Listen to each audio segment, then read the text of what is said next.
getting the feed going. Good. Okay, that's Katrina. She's right here. She's sitting by me. She's good. Nothing to make one.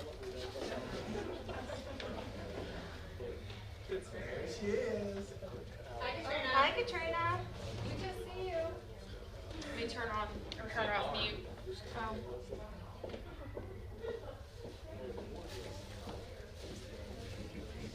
Okay.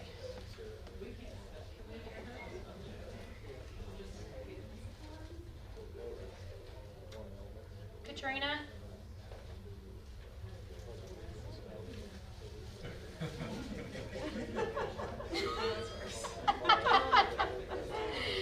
Can you hear me, Katrina? Okay. Yes, I can hear you. Okay. Did you guys hear that okay? Sort of. Katrina, can you say something again? Yes. Can you hear me? Yeah. Yes, ma'am. Yeah.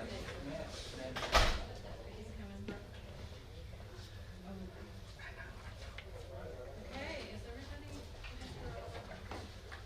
All right, well, welcome everyone to the February board meeting of the Board of Education. And I'm going to call this meeting to order, and I believe Alan is going to lead us in the pledge. You will please stand.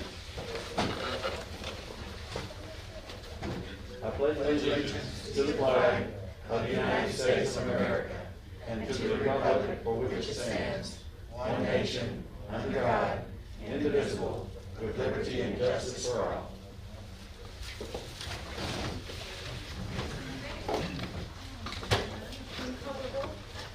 Nika Weitzman. Here. Megan Hurley. Here. Tim Hudson. Here.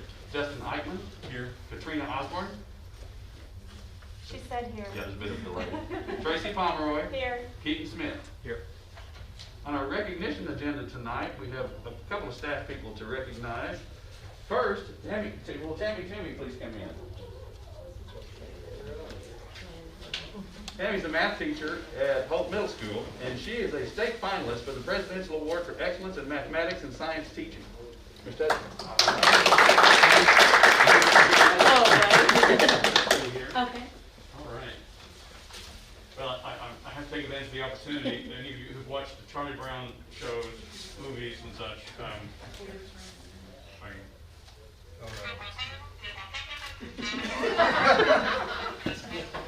all right, I'll stop that now. So, Tammy, anyone who can teach in the middle of a pandemic, let alone teaching math with a mask on, deserves all kinds of credit.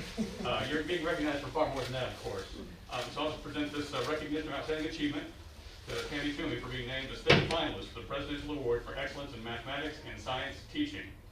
Your dedicated work to make mathematics both interesting and relevant to your students is well known among your colleagues and the parents of your students.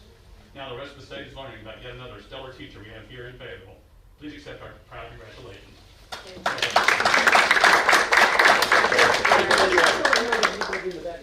All right, you stand up. I was like, okay. You just tell me where. This is yours. Oh, thank you. Have to move. Yep. Okay, go. There we go. Thank you so much. Appreciate it. Okay. Next time, just get. Next, there are above and beyond awards presented by Trinity Credit Union. Kirby Jett's not able to be here tonight, so I will present them on her behalf. Our first honoree is Heidi Burks. She's the first grade teacher at Reed Elementary School. One of her colleagues wrote this about Heidi. Mrs. Burks is a shining example of the power that teacher expectation has to change a student's life for the better. Heidi's first grade students believe in themselves because she believes in them. She does not give up on learners who struggle, but continuously finds ways to connect them, strengthen relationships, and build on strengths.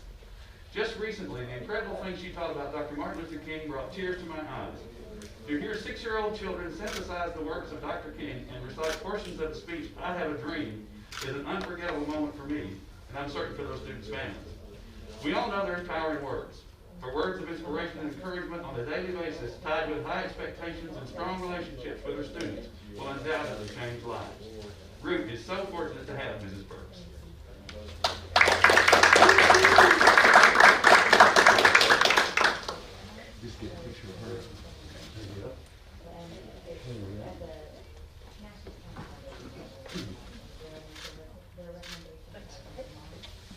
Thank you.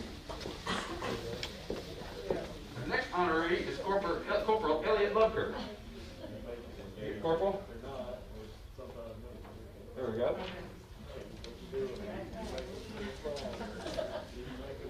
Corporal Lovker is the school resource officer at Ramey Junior High. One of his colleagues wrote this about Corporal Lovker. Elliot is one of the best people I know. He really works at building relationships with kids and staff. He visits with kids at games and extracurricular activities and really gets to know them. Working in the office, I get calls and see past students stopping by to see him and visit with him. He cares about all of us, and we care about him. Above and beyond, for sure.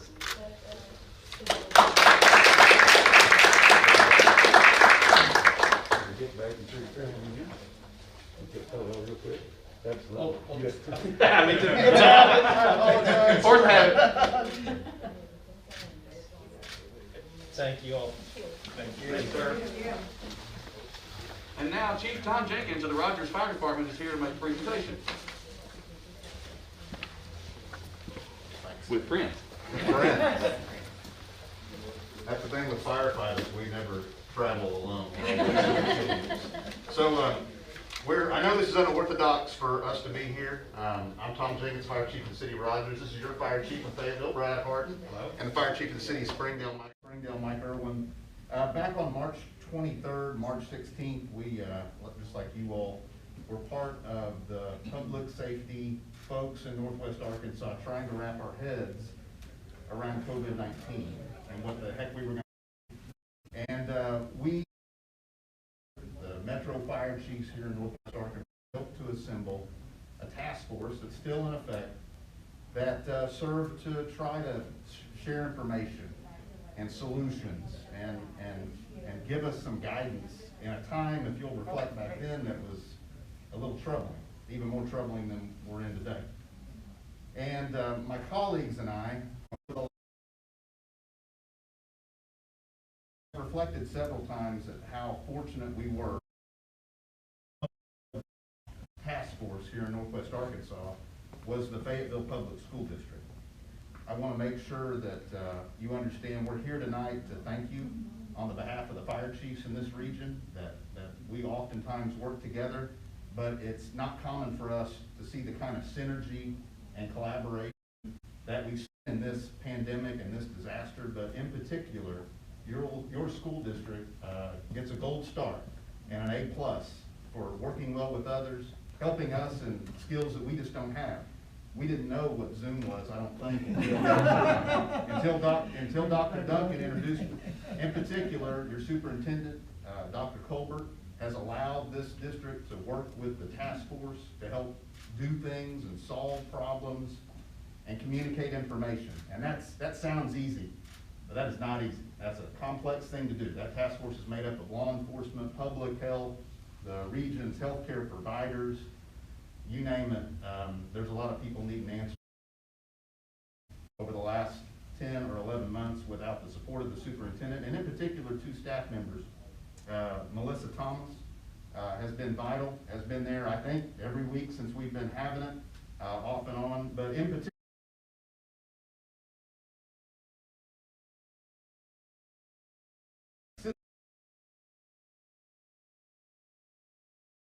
Dr. Duncan, I think, has a full-time job besides helping us out. We're not sure, but 40 hours in a work week to do everything that she does. But tonight, we're recognizing your school district, but we're recognizing Dr. Duncan as our first honorary Northwest Arkansas Metro Fire Chief. So she's now a fire chief.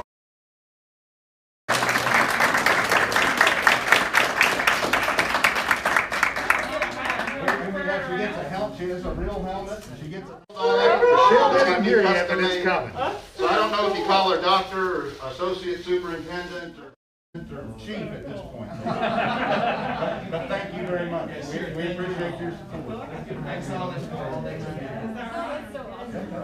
Oh, thank you. Let's get a good picture. Oh my gosh. That's great, thanks. Okay, great. You have to put it Put it in the hat.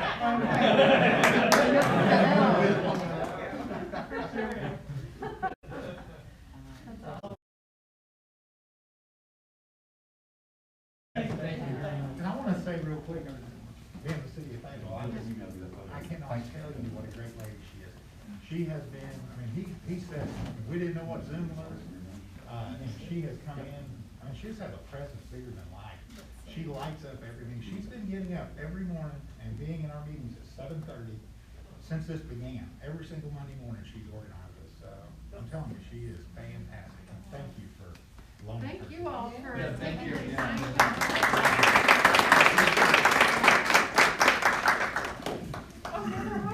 Hey, thank you. Smith. It's good to meet you in person. Appreciate y'all. I appreciate you. Y'all let you do it. Thank you very much. And she's a gentleman, so I Well, in perfect keep. We wouldn't miss it. We wouldn't miss it. We appreciate you all forever and ever. Chief, thank you. Good to see you. Good job. Thank you, Melissa. Thanks for all your help. Thanks very much.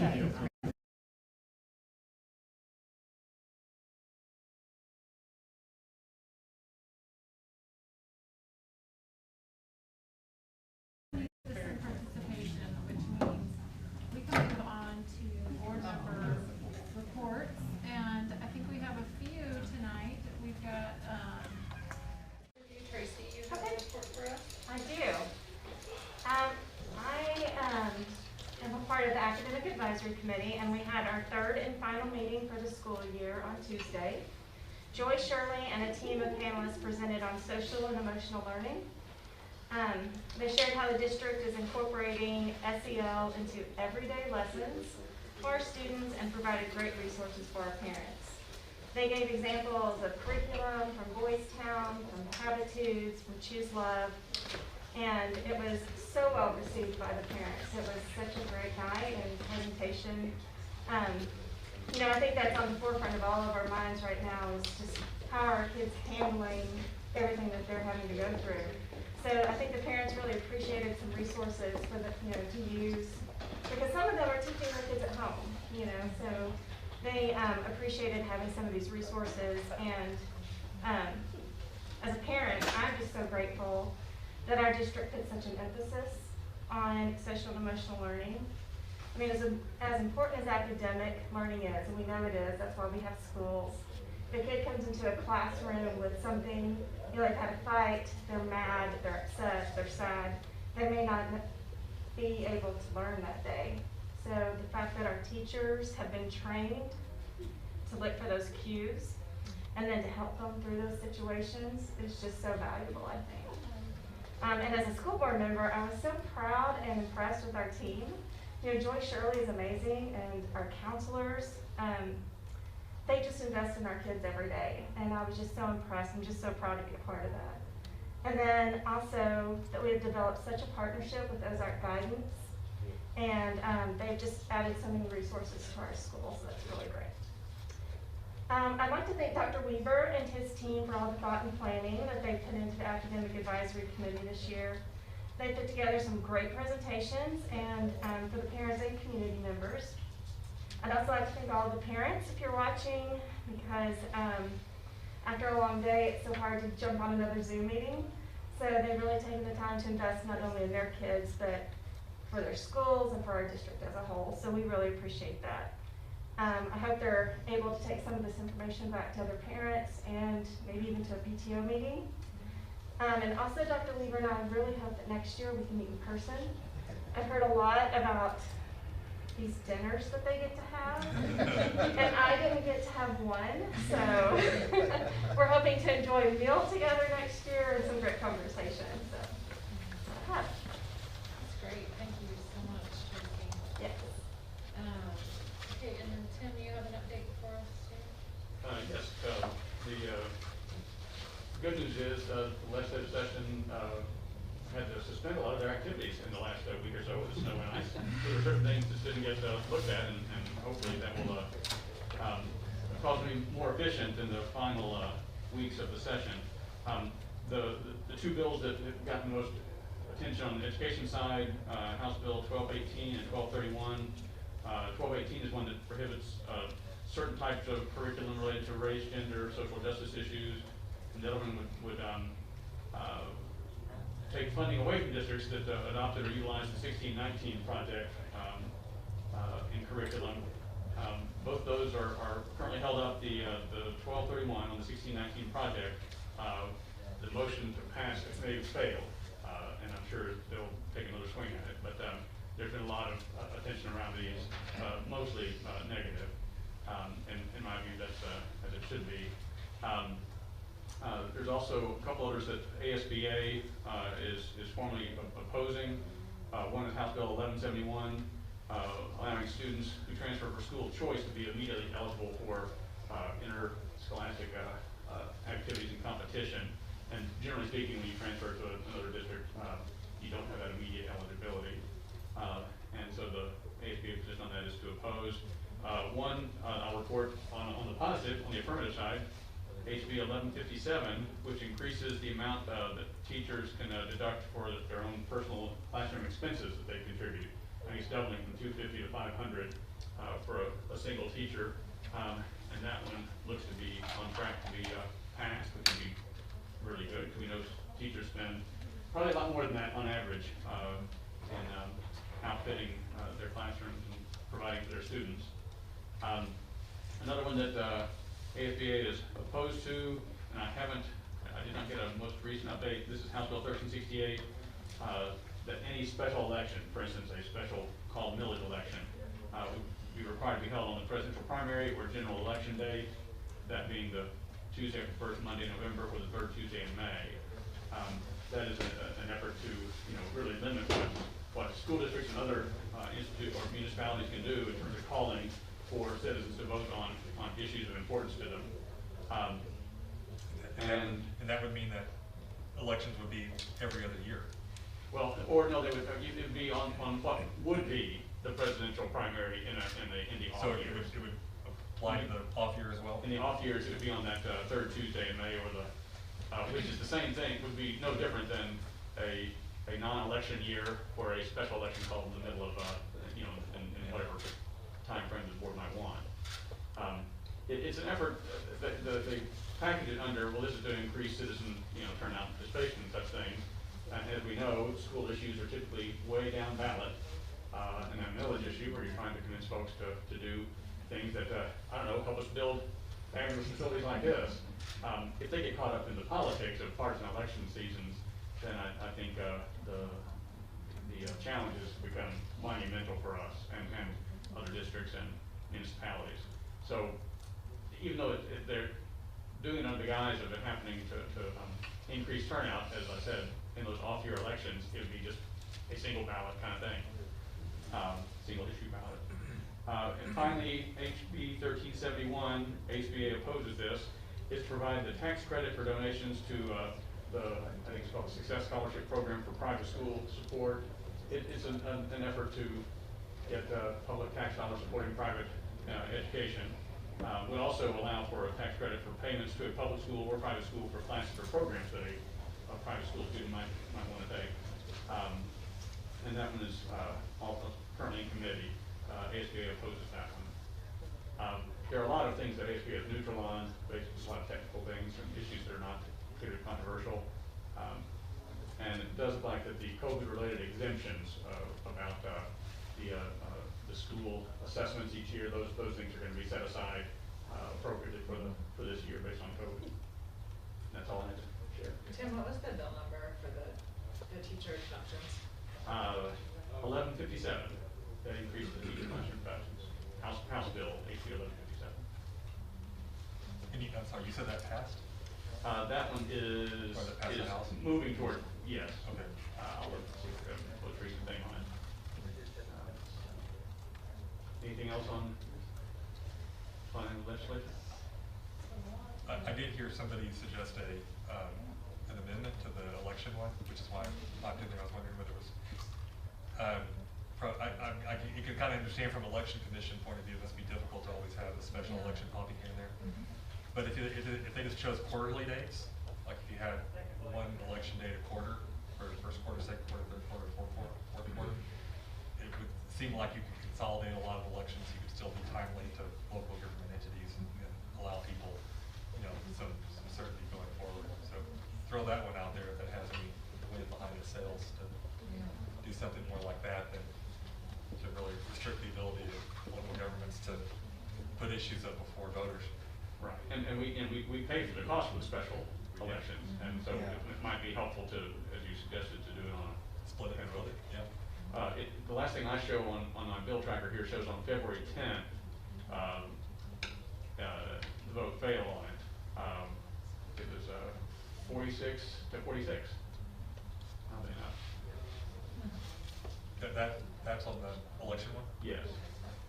But I'm not finding the amendment yet, so I'll sort of find that later. But that one comes up every session. Some version of it almost It every is, year. at least the last few years, it definitely has, yeah. And they did pass that one, that, The mega member one. yeah, that made us choose For regular, the regular for school. regular, but this is for special, yeah, for like if we were to pass millage, special. Interesting, okay. Thank you. Any other questions for Tim while we have him and all his expertise? It's always an organizational feat. Yeah, it is right now for sure. If not, then Justin, you want to give us an update on facilities? Sure.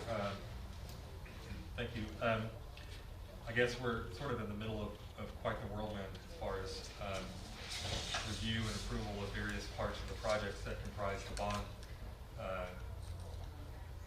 restructuring and program that we put in place thanks to the voters last year, right before COVID hit in February. And I know it's been, we're hearing about Dr. Duncan's side hustles with local governments and COVID responses and all of that. I know it's been an all-consuming task, but we are having a lot of items that are coming before us for approvals of schematics and GMPs and different schools. And I think it's pretty fitting that we're here. And I wanted to thank Dr. Colbert and all the team for having us here. This project, if I recall, wasn't exactly a part of the bond, because it started a number of years ago, and I know it had a lot of hurdles that you all had to work through. But it's remarkable that I think for years and years and years, with all the service that we've gotten from food service and the transportation and the warehousing, I don't think we ever heard anybody complain saying, I don't like my job because there's potholes or because there's one bathroom or it's cramped. But there's no group that deserves an upgrade more than this. And the exciting thing is that's what we're doing all across the district with the FCA. And every, 2 items that are before us tonight are Ramey and Woodland, and every kid in our district is going to either has or will go through those 2 schools, and then all the elementary schools are getting touched by this project, even not the high school. And so that's very exciting. But we have had a number of workshops. We just had one, was that last week? It was last week. Yeah. It's hard to keep track, and have had to cram a lot of information into the time period that's available. But there's been a couple hours here, a couple hours there, all told on the, I'll have to add it up someday. But I think we're in the several dozen, just for the board level meetings, maybe even getting into the 3 dozen workshops and meetings where we've been going through these projects. And so really appreciate everybody's time and work, and just want to make it known for anybody who's now popping in and looking at our agenda and thinking we're just breezing through a bunch of projects. There's a lot of work that's going on behind the scenes on these, and how appreciated it is. So thank you for that. I agree, Justin. It's been very thorough. I don't think we've ever come out of there feeling like there are big gaps in information. We feel like we've gotten the whole picture sort of colored in for us every time, even though that picture is gradually getting, painted bigger, I guess. I appreciate all the detail that they've been willing to share with us at those workshops so that we're well informed. I just wanted to share too, we had a meeting, I just remembered to add this to my liaison report, about the safety and security task force that Dr. Colbert and Holly pulled together back in the summer. I don't remember, but this was our third meeting of that task force on Tuesday of this week.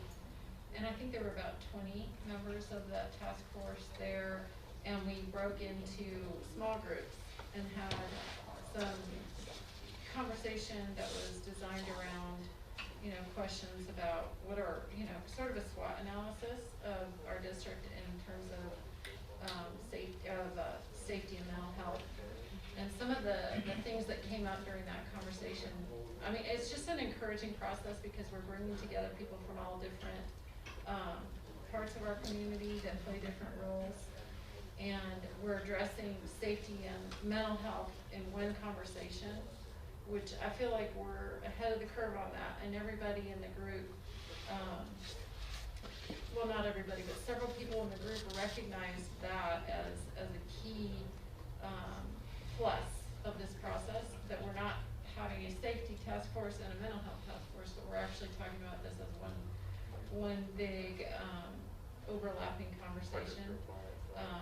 And it just has to be right now, I think, because of what we're learning about our need for additional cultural competence within our safety measures and our mental health measures.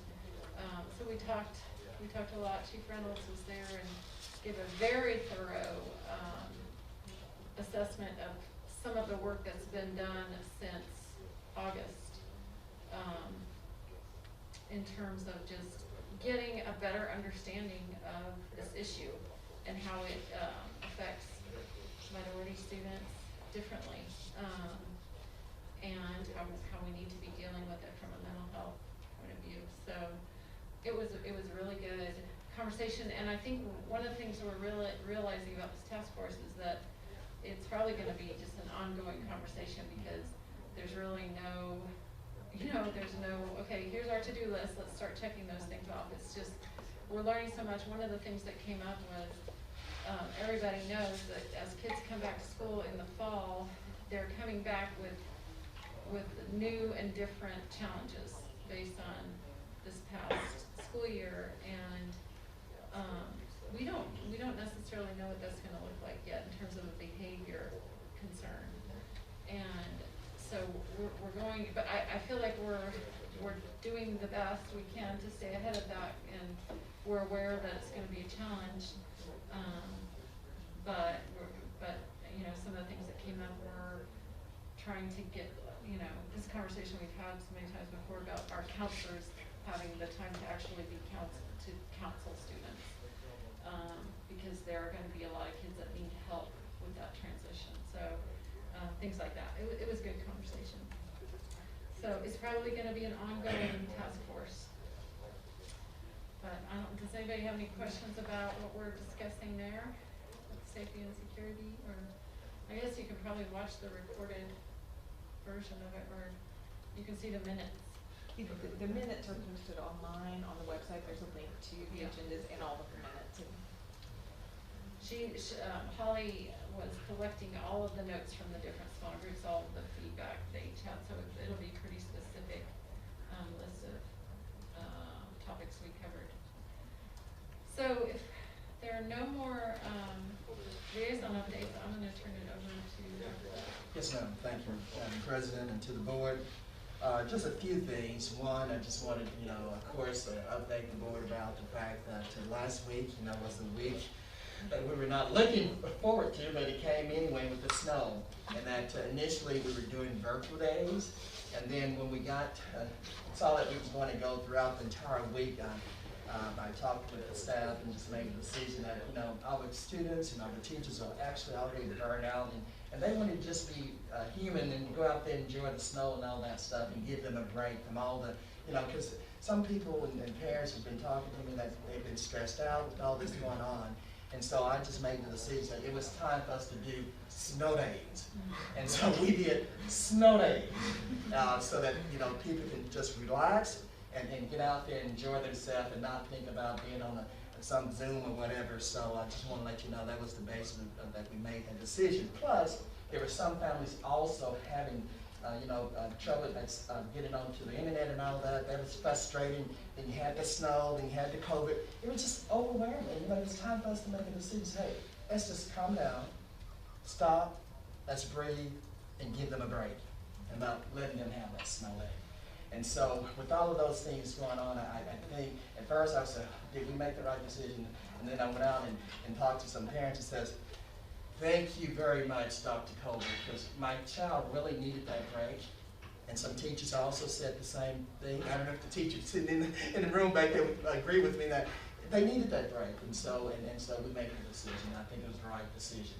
With that said, though, I do have to say that because we had snow days, we had 3 snow days, therefore the final day for this school year, for the 2020-21 school year, is going to be June the 2nd. So we're going to go into June the 2nd because of that. But in the long run, I think that was the right decision that we had to make because of that. Okay? And then also, where's Melissa? She's back there. You know, I really want to give her kudos again for all the hard work that she's been doing with the Washington Regional and the Medical Arts Pharmacy, and trying to make sure all of our staff members receive their 2nd dose of the vaccine. I want you to report to you about end of Friday, 80% of all the staff would have received the 2nd one tomorrow actually. So that's just phenomenal. You know, that goes through the hard work with Melissa and her staff, and also with the partnership that we have with Washington Regional and Medical Arts Pharmacy. We just have a great community. People always jumping in and want to help out and all. So we just feel real good that we have about 80% of the staff members with their 2nd dose. So kudos to all the community workers and also Melissa.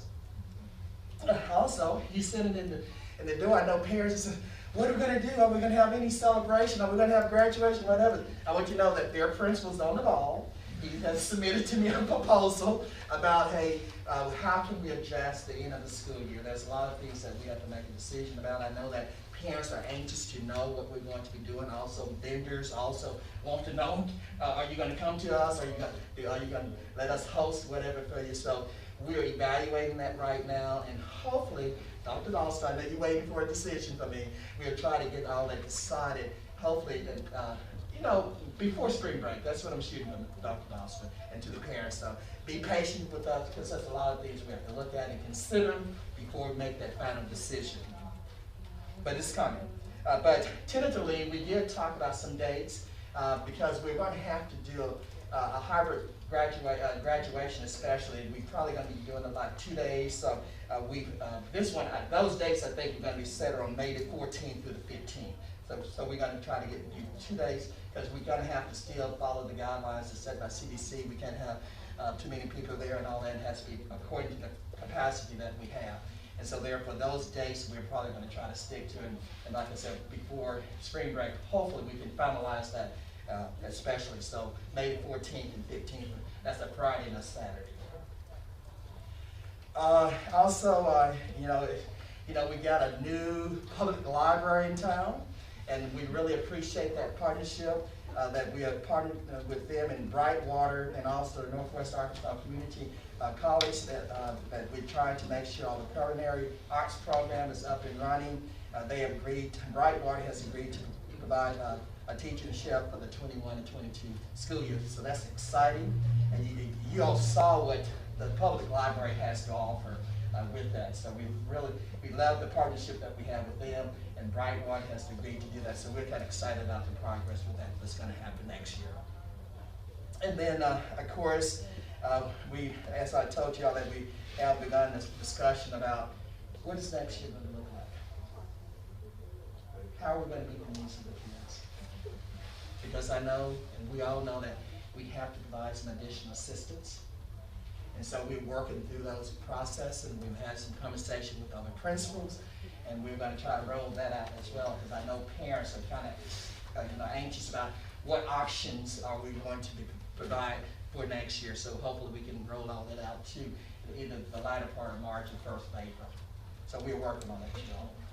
And then also, as you know, that we're getting ready to look at enrollment. I want the public to know that any new students coming in, centralized registration office is accepting registrations now. We're running that, and we're trying to publicize that piece.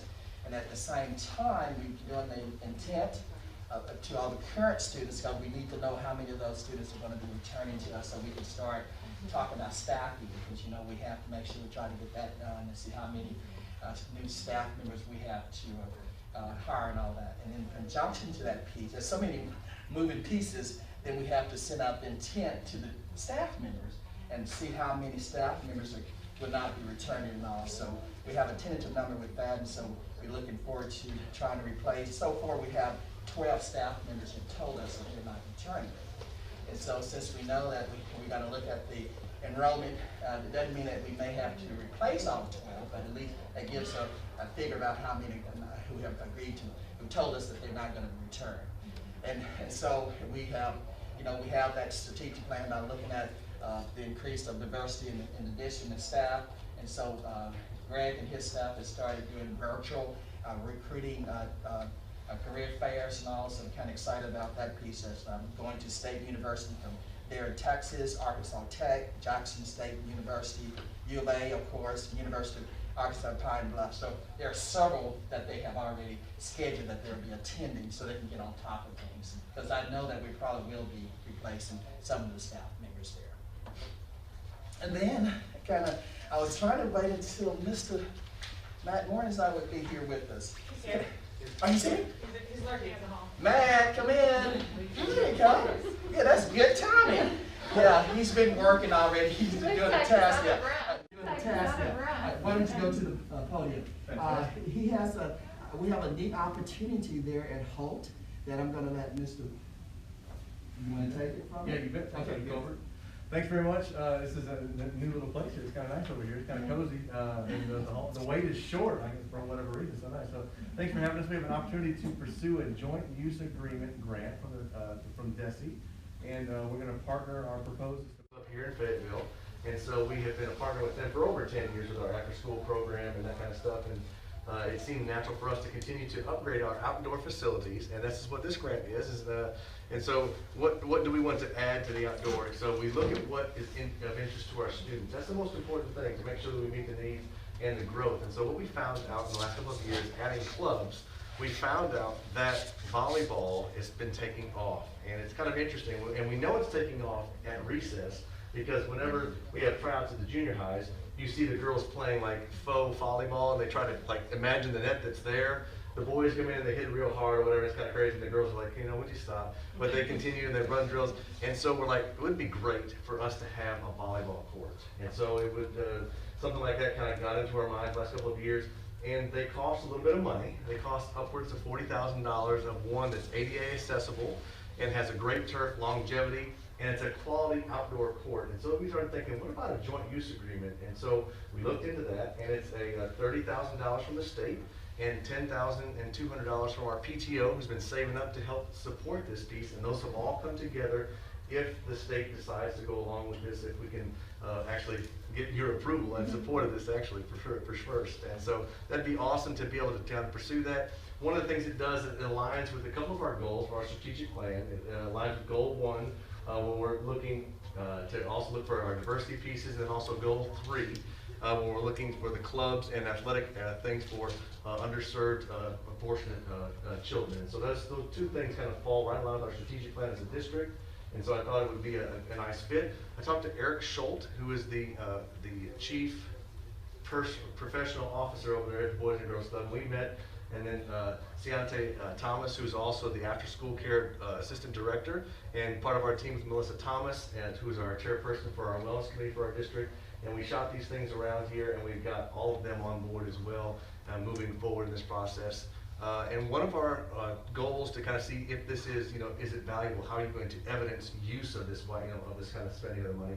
What you have to do is kind of come up with a way, a goal, and our goal is to show that it be used more so in our PE classes, also more at recess, which is about 3 hours more a week, and then we're going to use it on our after-school programs, and during the summer, whenever they have the Boys and Girls Club in the summer, they'll bus kids over to use that outdoor facility. So a huge increase. We also are going to have an idea of putting a QR code on the poles themselves, and any kind of community member who would use that would scan it, have a simple survey of when they, once they hit submit. It would tell when they used it, just ask how many people, and that kind of stuff. So that would be the kind of process for us, kind of showing evidence to the State Department that it is getting used and it is a valuable use of their money. So it would be a great pleasure of mine to have the support from the board to move forward with this joint use agreement between Fayetteville Public Schools, Hope Middle School, and the Boys and Girls Club here in Fayetteville.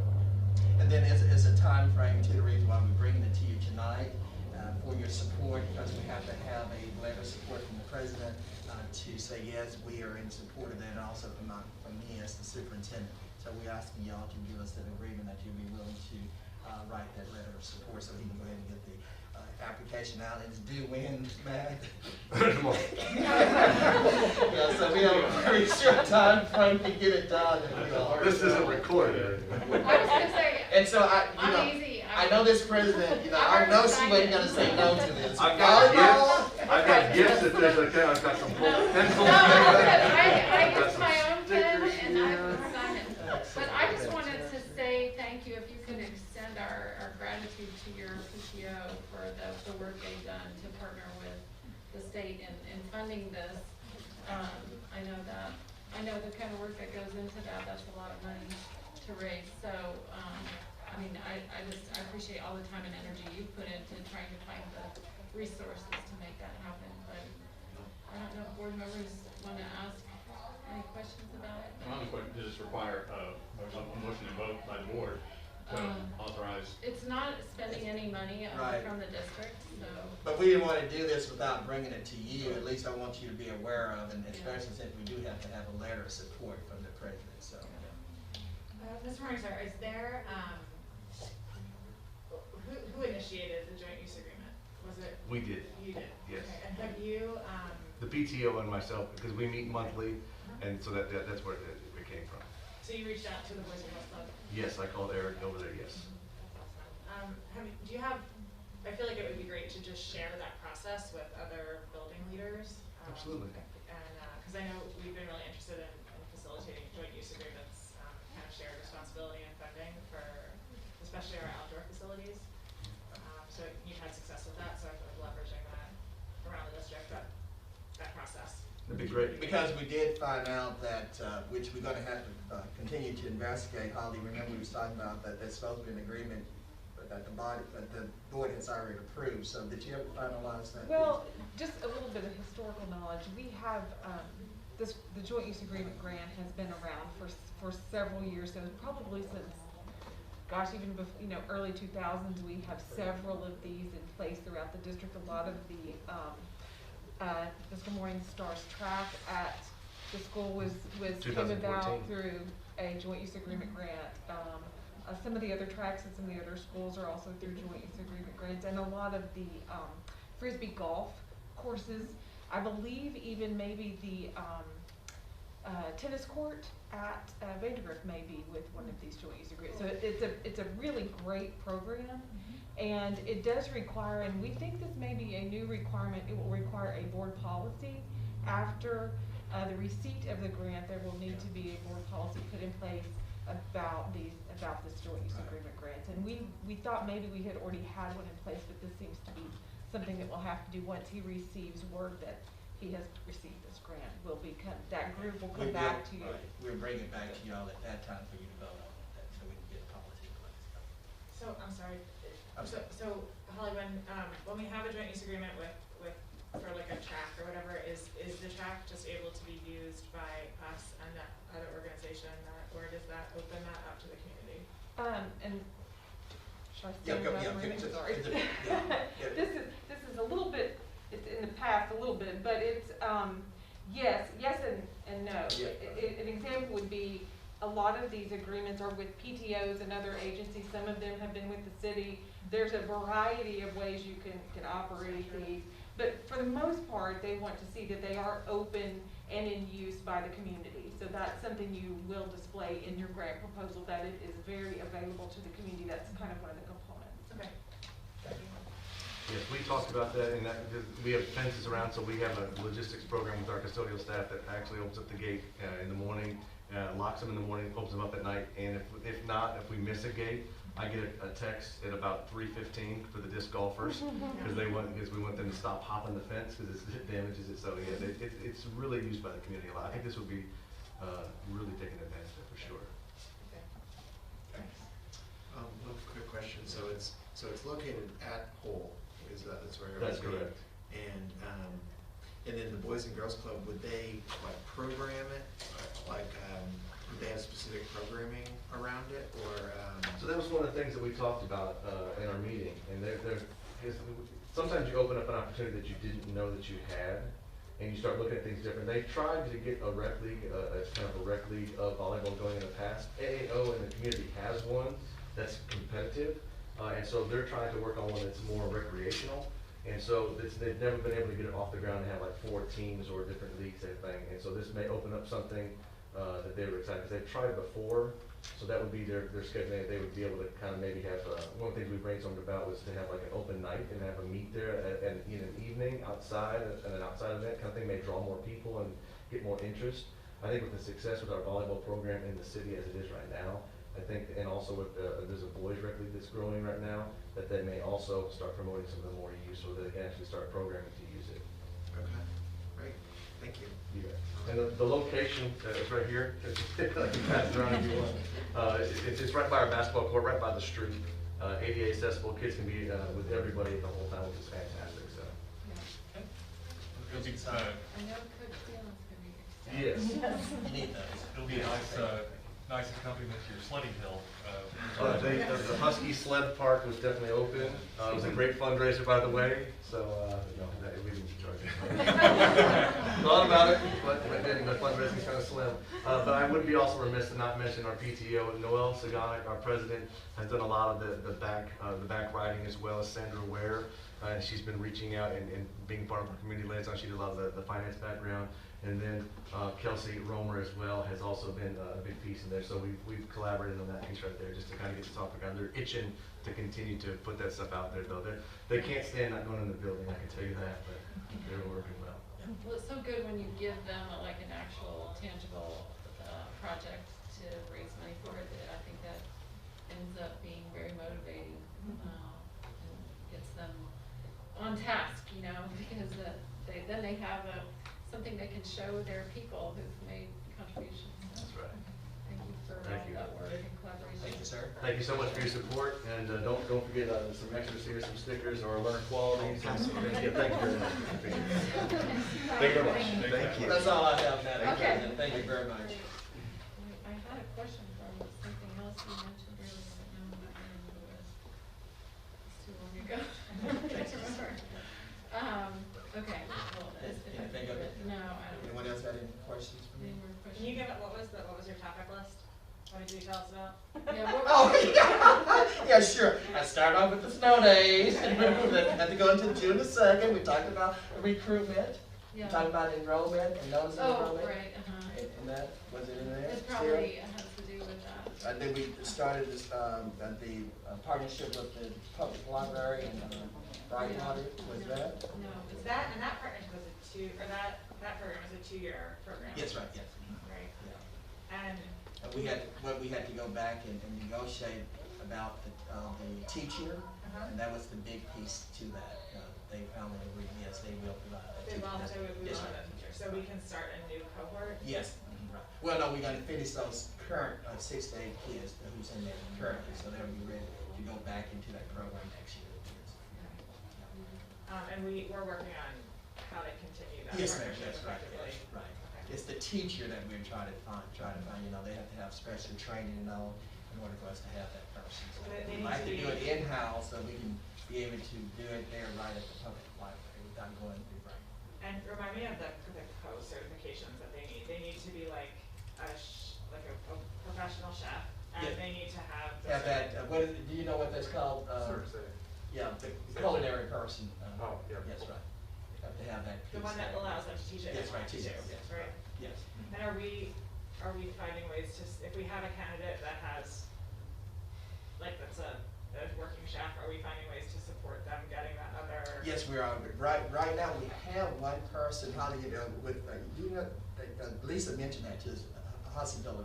that we have one person, but they did have the other certification piece, so hopefully we can work through that and have that person on staff that we can call belongs to us. That's what we're working. Just because that's such a cool program, It having that facility. is, it's really great, it's one, just like volleyball, this is another one, that's, you know, kids are really becoming very interested in primary, you know, so we really need to make sure we have someone on staff who we can go ahead and provide this. I feel like having that public library facility, we just don't wanna like leave that on the ground. Exactly, yeah, it's right here in the backyard, yeah. And the neat thing, the library would like for us to come and take advantage of that space, so it's right there, so. So you were talking about with regard to preparation for next year, trying to set the numbers, which of course is always a challenging undertaking to figure out what staffing, how to make the staffing match the attendance, but we talked about this before, but it's going to be hard to make any of those decisions until we know what school's going to look like in the fall. Right, yes, right. So how are you lining up those decisions? But as we work with the principals, we're discussing each of those items, because they actually go hand in hand. Yeah. And so therefore, we have to look and see what the next year is actually gonna look like, so then we can make the decision about how many teachers we need in those, especially the options. And that's the biggest piece to that. We have to really decide on how many options we're going to offer next year, because it's going to be a little different, so we're going to have to go through and talk about it. The principals have given me their input and their thoughts on the different options, and so we just have to sit down and finalize the discussion. And we're talking to teachers about that too. I mean, I know that they've spoken up about which options they Right, have yeah. with her, but we're. Right, yeah. The principal talked to their teacher and bringing that to me and said, hey, and they said, please, look at such and such, and don't look at this and all that, yes. Yeah. Yeah, some big decisions that we have to make. Yeah. I just want to let you know that some people are not going to be happy, but when we have to look at the entire program there, because, you know, when we look at more kids coming back to us face to face, that means we would have less kids doing virtual. And so don't forget, you all have decided 3, 4, 5 years ago now that we created the first virtual academy in the public schools. We have that already, y'all. So we really need to look at that and make sure we take advantage of that as we start thinking about what is next year going to look like. Okay? So we have those discussions. And I'm sorry. Do we have the freedom to expand seats in FBA as we want to? But remember, we went back. As we can staff. Yeah, remember, we went back and asked for 5,000. Yes, we got that waiver. We got that waiver already. But like Tim says that the waivers are going to go away. We're able to keep that waiver? Yeah, not for, no, that stays with us. We went back and asked them for approval with the number of seats is 5,000. So that's in all the papers. That was my question, and I didn't remember if that waiver was granted temporarily. No, it's yeah, 5 years when we go back and ask for reapply, it's there with us. Yes.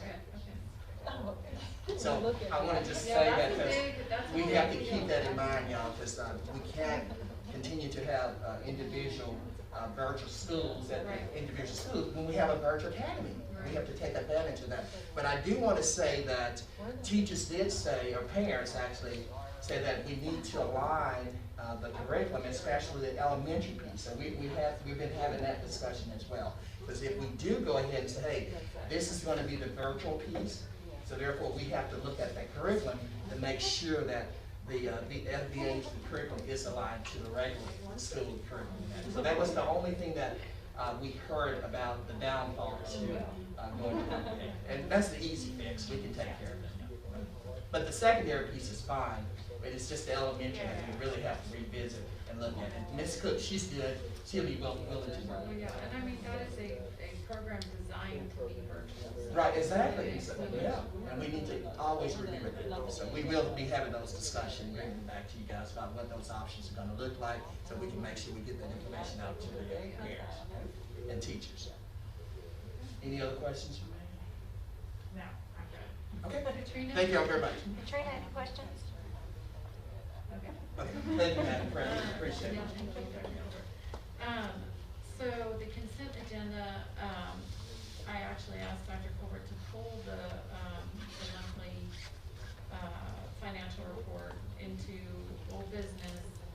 So for we're gonna Yeah, talk we're gonna- about that in a minute, but with regard to the other items in the consent agenda, unless anyone has any questions or other things they wanna pull out, I'll take a motion to accept those as presented.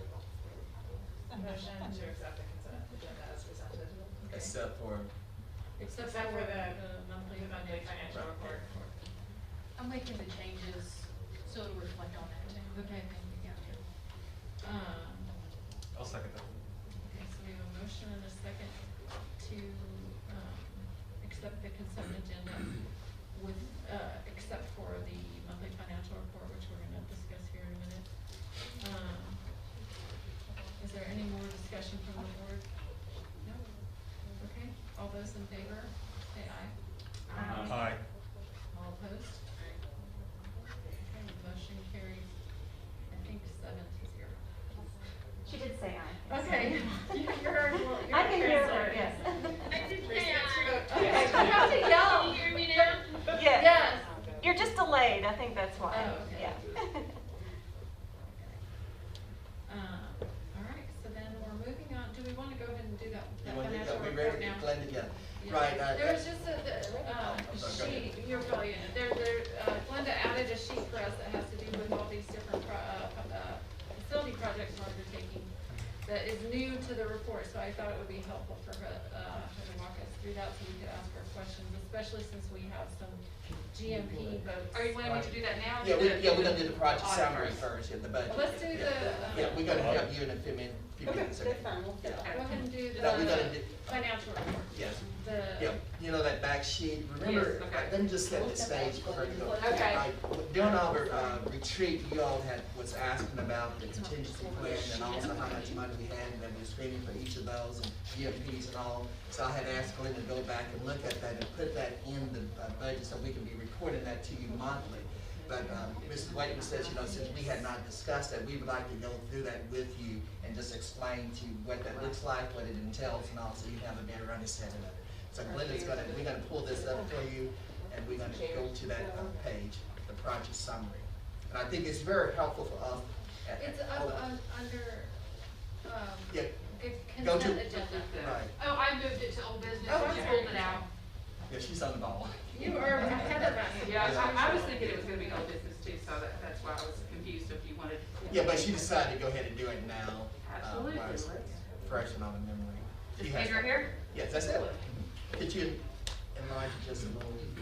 Well, if you have it. Board members, do you all have it on? Have it I'll on? have it here too. Make it sit a little closer there. There we go. There we go. Perfect. Okay. And it can use.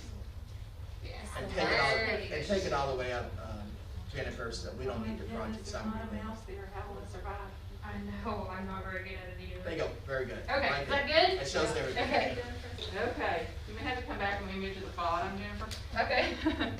Okay, so you remember we talked about during the retreat, trying to come up with an easy way to try to track the contingencies and figure out exactly what the projects are costing and how much we're having to pull from those. So I just tried to do just a little easy, quick reference for myself and David and Steve and Dr. Duncan.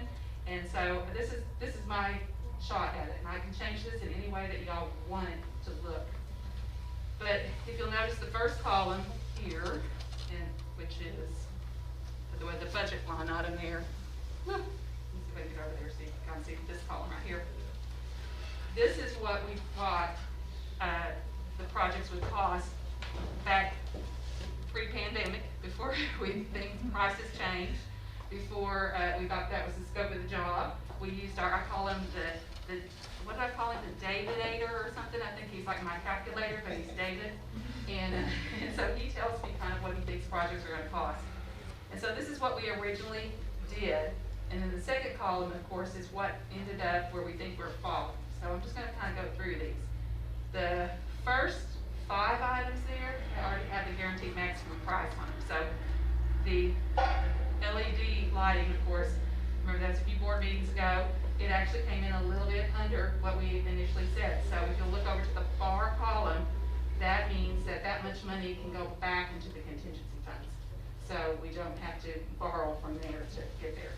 And then, just moving on down the list, the Randy Woodland project, as it was presented to you last Friday, I think it was, yes?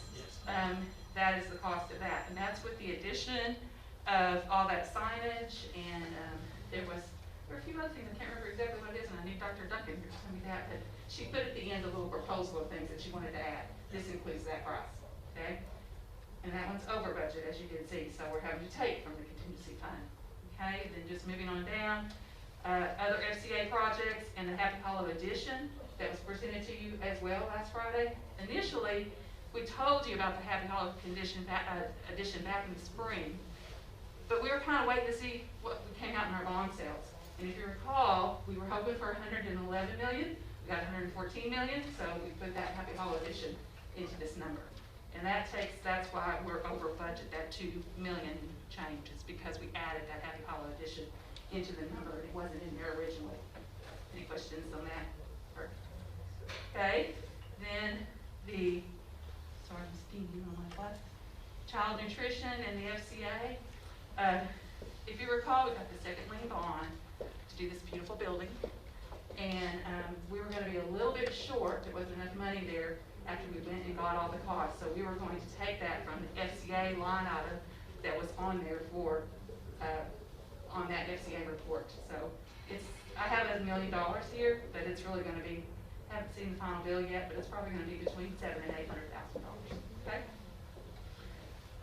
HVAC system, and what we thought it was going to be, and that's the guaranteed maximum price.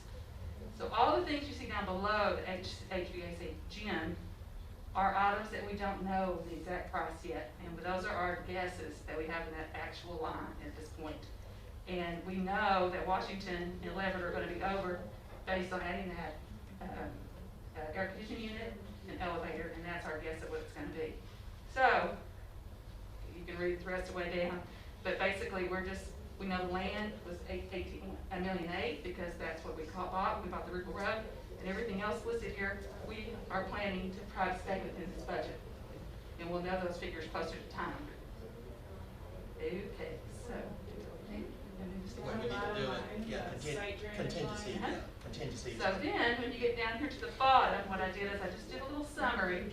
And you remember it was $9,900,000 that we said we were going to do the contingency fund. And I took this $4,000,008 that I know of as of today, and I took it from that, and that leaves us that balance of $5 million and change on the contingency funds. And all of this, of course, has the same date of September 2023 has to be spent. So, in lots of ways, it's good we're getting into contingency funds, because if not, we're going to have to come up with a plan at the end. And so our plan is, as a district, and we hope that the board will support, that we can go into years 3 through 10 FCA projects and start looking at this $5 million once we have all the guaranteed maximum prices on the other projects. Questions? You want me to move it back up? No, that's a really helpful, straightforward. So my plan is, unless you all tell me not to do it, I'm going to add another column for next time, and I'll have a year to date, so you can see how much we paid on those projects as we go along. So I think, Yeah, I was gonna ask you, Glenda, when you look at that $5 million that we have left in there, how do you feel? How do I feel? Well, I'll tell you this. What I know is we have some backup plans. You remember we talked about the SR2 funds. We're getting 5.3 in there. We're working to try to come up with a plan how we're going to support students and support teachers and faculty. But there also is, like I told you, we could use it for facilities. And you have to have it tied to improving the air quality in the building, which those are HVAC systems. So if it starts getting tight, I can go all the way back to March of 2020 and move any of these expenditures into SR2. So I could actually take that HVAC systems that were done at the gyms and move them over there if we got kind of tight. So we're pretty good about it, actually. Yeah, that's great. And what else can SR2 funds be spent for? 4 focus areas: child nutrition, to continue to feed students, and we'll do some stuff on the summer program. We've talked about that. Faculty support, you can do some sort of incentives for teachers who, we've had a lot of teachers who do the traditional calendar, and so we could use it for that. Can't give bonuses, and you can't give anything without some type of service being performed, I guess is the way the feds say it. And we can also use it for, there's one more, technology. There we go, technology. So Eric is looking to see about how our switches are doing and things like that, so we can be proactive and be thinking down what needs to happen down the road, so we can use this money wisely. And both of those funds, the CARES funding, the ESSER 2 funding, and this bond has the same deadline date. Oh, yeah. That's good. Yeah. Well, that So- simplifies it, doesn't it? Linda, Yes. I don't know if you'd agreed to this, but if we could just put like a blood pressure monitor on you when you're Uh-huh. presenting, Uh-huh. then we'll have a real good reading on how you're feeling about Demetrius. Usually tell them hot. And Jennifer's checking our temperature. No, We might as well- I tell you, I felt good about all these projects from the very beginning, and I think I've shared that with you because we really did our homework. We did the FCA, we talked about the right financing, and we didn't just choose these things based on what we were being told. We actually had facts what we went back on. The only thing that kind of messed us up is what's messed up the whole country right now, and that's because the cost, lumber cost has gone up, all those things, and so my data wasn't quite right back then, but that's because he didn't know. But he's still best in my book. But I guess we got the ESSER 2 funding, which we wouldn't have We did. had We did. without that crisis. We did. So, Yeah, and but this is the second round of the ESSER 2. so COVID is a blessing. So It is. Yeah. And this is the second round of it. So the first round, we were able to get those subs in the building to support. I'm going to give the report next month, and the gallons and gallons of hand gel. I know more about hand gel than you ever want to know, and I've smelled every scent you can imagine. And I didn't realize that it was such a range, but it is. And we've done a lot of things. We've done the air purifiers, or what are they called? Ionizers. There's just been so much that we've gotten ideas from north of us and from south of us, and we said, how do y'all spend your money? And so, water fillers for the schools, just all kinds of things. I just feel really lucky that we were able to do a lot of things with that money. Even though we didn't get as much as maybe some districts did, but we spent ours wisely.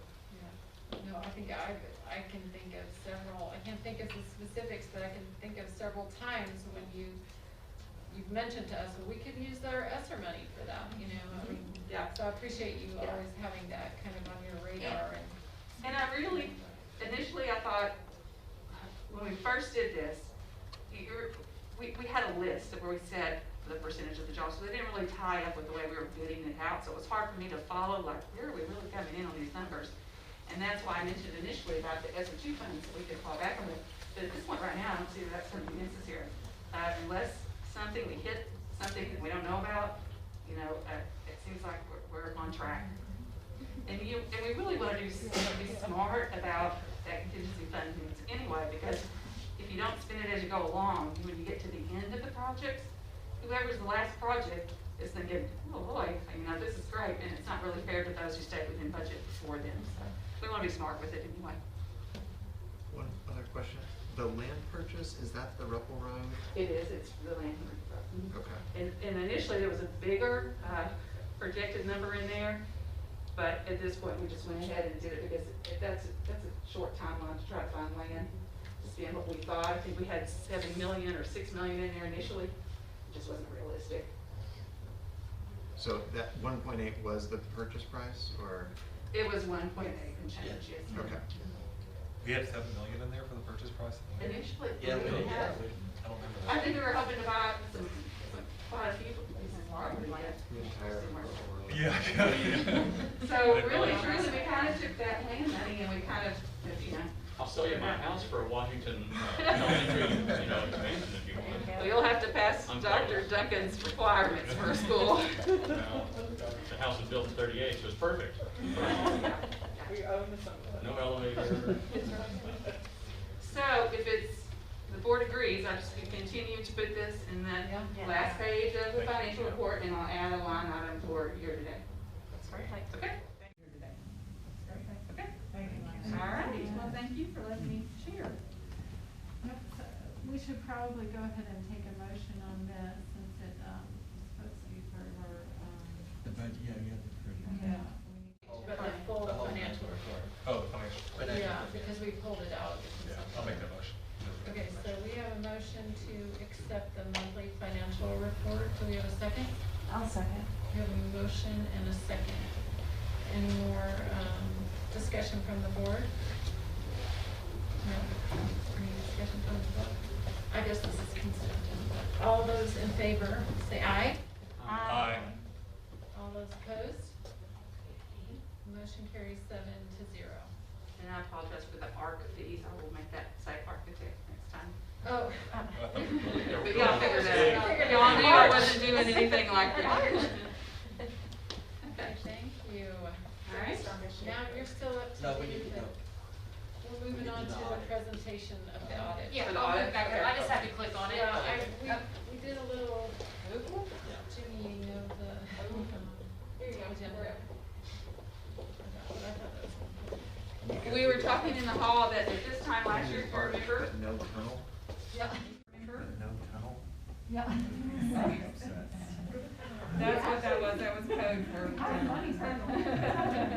It was code for a tunnel. That's good. We were talking in the hall, that this time last year, audit was not able to come because it was the very start of what we didn't know was happening, so they didn't get to present. And then I'm really upset because Matt Morningstar came in here and they were in the hall taking lots of notes about volleyball court and what they're gonna test next year. But, you remember, I'm sure, Sarah Gentry and Brooke Horvath, and they are here from HCJ. They like acronyms like we do too, so, I'm gonna let them present the audit report. Thank you. Thank you, Linda. Thank you, guys. I'm a principal with HCJ, CPAs and advisors. I've been with the firm since I graduated college, so I've been around a while. So, but we've been performing the audit, and we really appreciate the opportunity to perform the audit and be here to present tonight. And we would like to give kudos to Glenda and her team. It's a long process. We ask a lot of questions, and we ask for a lot of information, and she and her team presented to prepare for us and provide everything willingly, and it's a pleasure to work with her and her team. So we really appreciate it. Brooke has been the manager on the engagement for several years now, and she's going to go through walk through kind of the details of the report. So if you guys have any questions, again, just let us know. Sarah, thank you guys.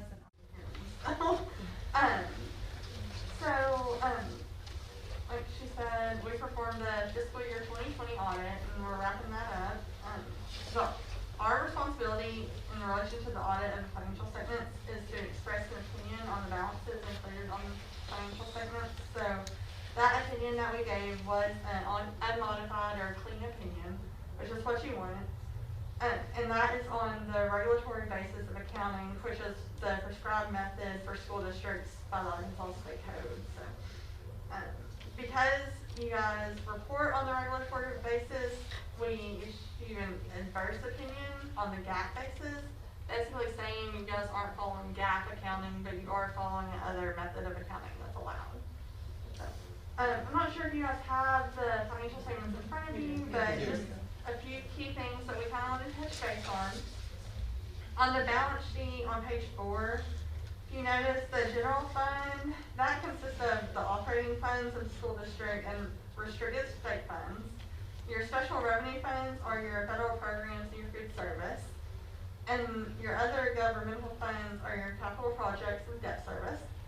And the fiduciary funds consist of all the funds that the district is holding in agency capacity. So any band boosters, school clubs, grade level items, anything like that would be in those funds. Looking at your net assets at the end of the year, the general fund has $18.53 million in it. Of that, $787,000 is restricted for future state programs, and the remaining $17.74 million is unassigned. So that means it's the money available to spend on just general operating. The special revenue, the entire $615,000 is restricted for federal program use. $194,000 that relates to consumable commodities at year end, which was your food inventory. So, the other governmental funds, you'll notice a really big increase in this from the prior year. And that there's $169 million in there. Approximately $48 million is restricted for your debt servicing, which is all sitting in the sinking funds and the interest rebates receivables.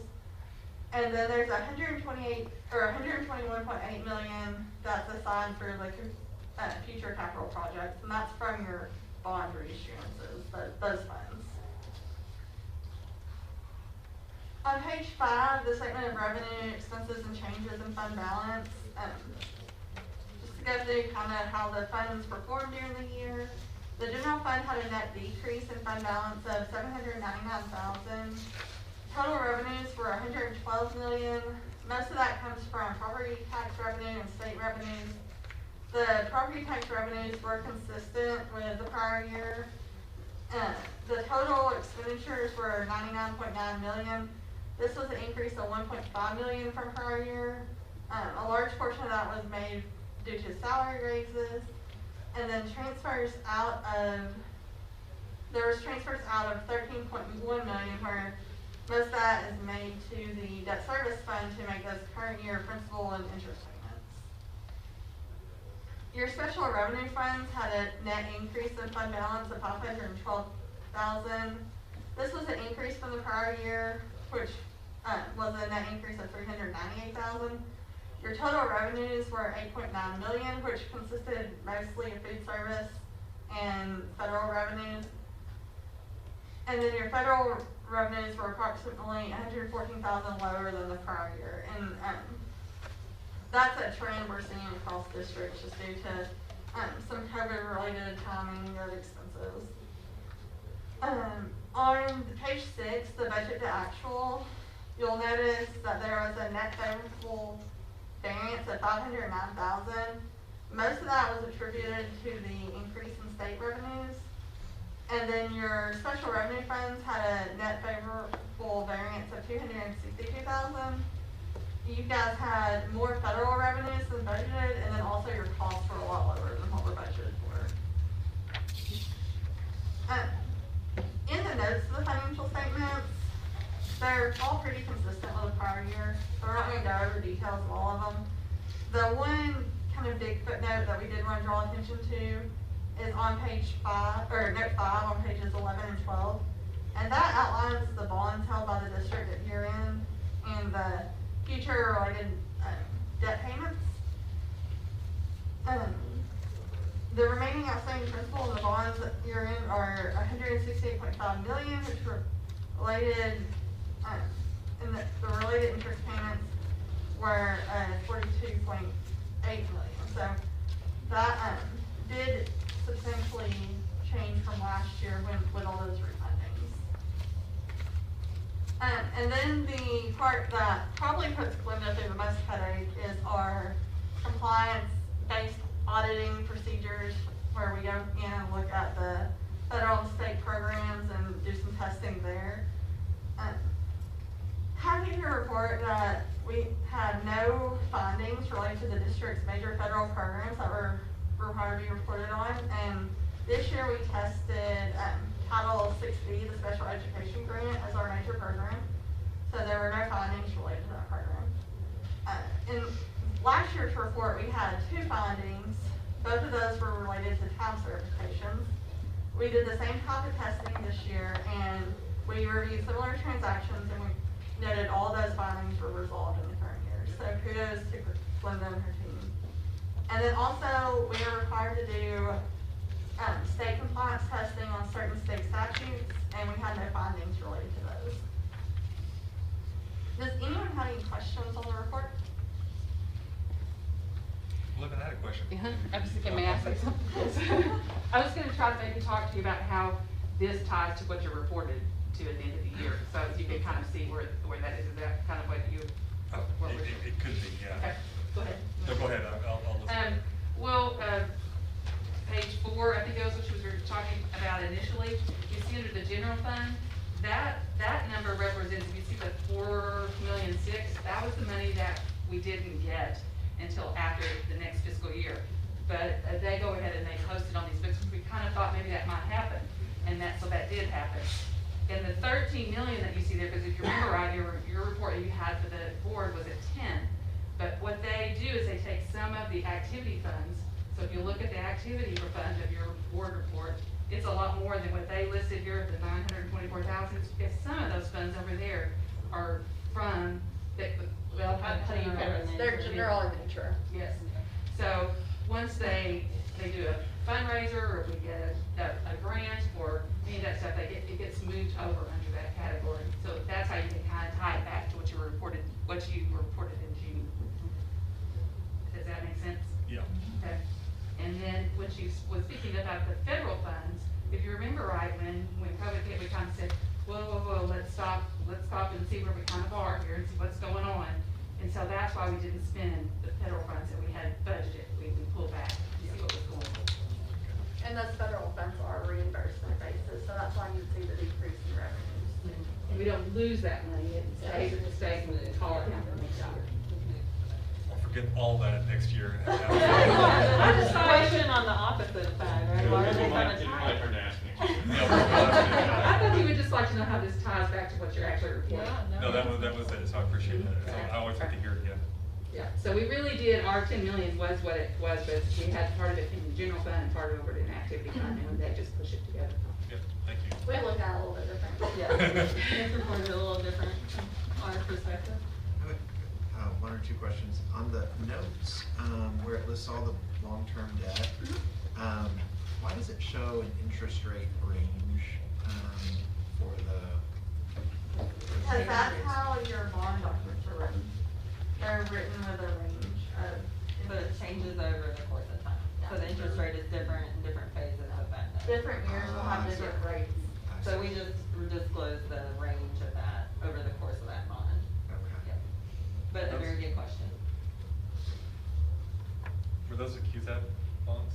The ones in there? You're talking about the 143 million, probably that one? We have the, yeah, that's a Yep. good check. It would have been, those would have been Looking issued down that far. somewhere around 2000, the keys Oh, yeah, roughly they are 2019, Cusack. yeah. They are Cusack. Yes. That would have been Yeah. the hard funding, yeah. You're right. And did the refund, I can't remember, the refunding not refund those, the high school bonds, the 2 high school bonds? Well, I think it was a timing thing, because we got that money in like, May, I think it was when it came into books. I'm trying to remember, the law So, was gotcha. But it was April, May, when we actually got the settlement. 173 Yeah. Okay, is the refunding. okay. Yes. So it'll, next year, those won't be reflected as a time. Right, you can see all those, in the debt outstanding at June 30th. Most of those are what were, refunded. Okay. Those zero balances. The ones that, yeah, that have balances in that first column right there and then zeros, a lot of those So are the the high ones that school were in wasn't the refunded. refunding. It was, it's just the timing of this was, we got the funds after the reporting period. I believe it's included. Oh, it is? But I thought this is the, You know that one? should the bond be listed then? Yes, because it has a balance at the beginning of the year. Oh, okay. We can show the beginning year, what was paid off and last thing. Okay, thank you. To roll it. Just to show the whole picture. Yep. Another question, in terms of, non-building assets like parking lots and those are shown as assets, is that right? They're Or- shown as capital outlays. And the regulatory basis doesn't put those assets on the books. Those are shown as capital outlays in the year that they're spent, and that's per the Arkansas code regulatory basis. But they are listed in the schedule of capital assets in the back. So you won't they see them would on be- your balance sheet That's right. because regulatory basis doesn't have those. But if you look at page 17, that schedule of capital assets, that lists out, all your depreciable assets. That's sort of, I was wondering if some of those like depreciating assets that don't have as much value as like a building, if they're shown as an asset, but actually they have a future maintenance liability tied to them, you know, like I was just wondering how that was reflected. Yeah, so that's all, so the regulatory basis uses a current resources, current uses model, so it's kind of, if it uses cash, it's closer to a cash basis or a modified cash basis of accounting. So if it uses cash of the current year, it gets shown as a capital outlay, and then it still gets tracked. The district tracks it in a fixed asset software, and it gets reported in the supporting schedule, but it doesn't sit on your balance sheet. Yes, there could be assets out there that have future lives and will need to do repairs. They're all included on the schedule of capital assets. I'm 17. Yes, and I'm sure Clement can share with you the accounting handbook that the state puts out. That will tell you exactly what is capitalized and what is not. They have specific requirements. It's a very good read. Yeah. At bedtime. At bedtime. Like counting. It's very specific on what can be capitalized versus not. So even between like architecture and engineering, one of them's capitalized, one of them's not. Yes. So,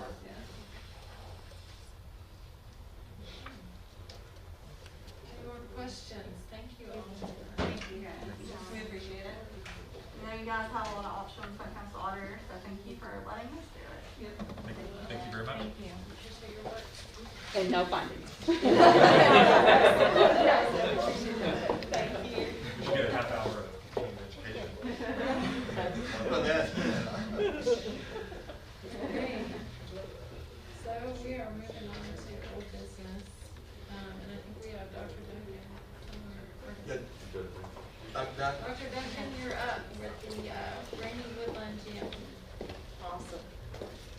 I feel like it, but if I don't do it right, I'll do that one time.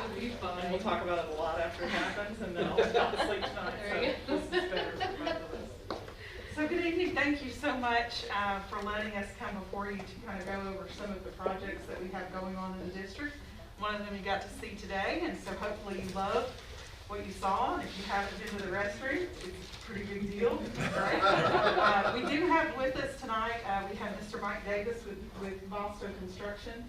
We also have Mr. John Strack with Now Holtz Construction. We have Mr. Michael Johnson, and he's here with us. And then also Mr. Flickinger is in the hall, and then Mr. Wes Burgess is in the back, also another one of our architects on these projects. And I think that is all of our friends around the corner. So we're going to start with Rainy Junior High just to give you a high-level overview of the three projects that we've been discussing. This is going to be the plan for our new gym, the design, and so Mr. Johnson and his team worked on that for us, along with the front entrance. And we wanted to have something that was able to look like a mirror so that people know clearly, where do I walk in, where do I go. And so, Mr. Davis, if you want to come and talk with them about where we landed on the Rainy GMP, and then some alternates that we're considering in this GMP. Well, first, I just want to say thank you for the opportunity, and we're happy to be here. So Rainy, we bid out in the snow. It was wonderful. I highly don't recommend that. And we came in at $3,345,106. We had a couple of alternates that are up there for Fayetteville Track Complex signs for $8,700 to renovate the existing pole sign that is kind of struggling in appearance for $6,500. That was so nice with the way you said that. Struggling in appearance. That's good. The other project that we have is Woodland Junior High, and these two we kind of married together because they're working in the same academic space in terms of need. And with Woodland, our plan outside of the building, freshen up the appearance, try to make it look new and improved. Really working on that front entrance area with a couple of pops of color. In the back, we want to reserve that mezzanine area and really rework it so it's equitable to all of our students, so that they have ADA accessibility, they can ambulate in and out of the gym, along with any of our patrons who are visiting. And so Mr. Davis will share with you that GMP. Again, GMP to replace the existing cinder track with a new asphalt and rubber track surface, along with renovating restrooms, a few other items, is $1,762,322. And then, like she showed in the picture, the ADA ramp is included in this $1,700,000, but the canopy is not. If you wanted to add the canopy, that would add another $92,690.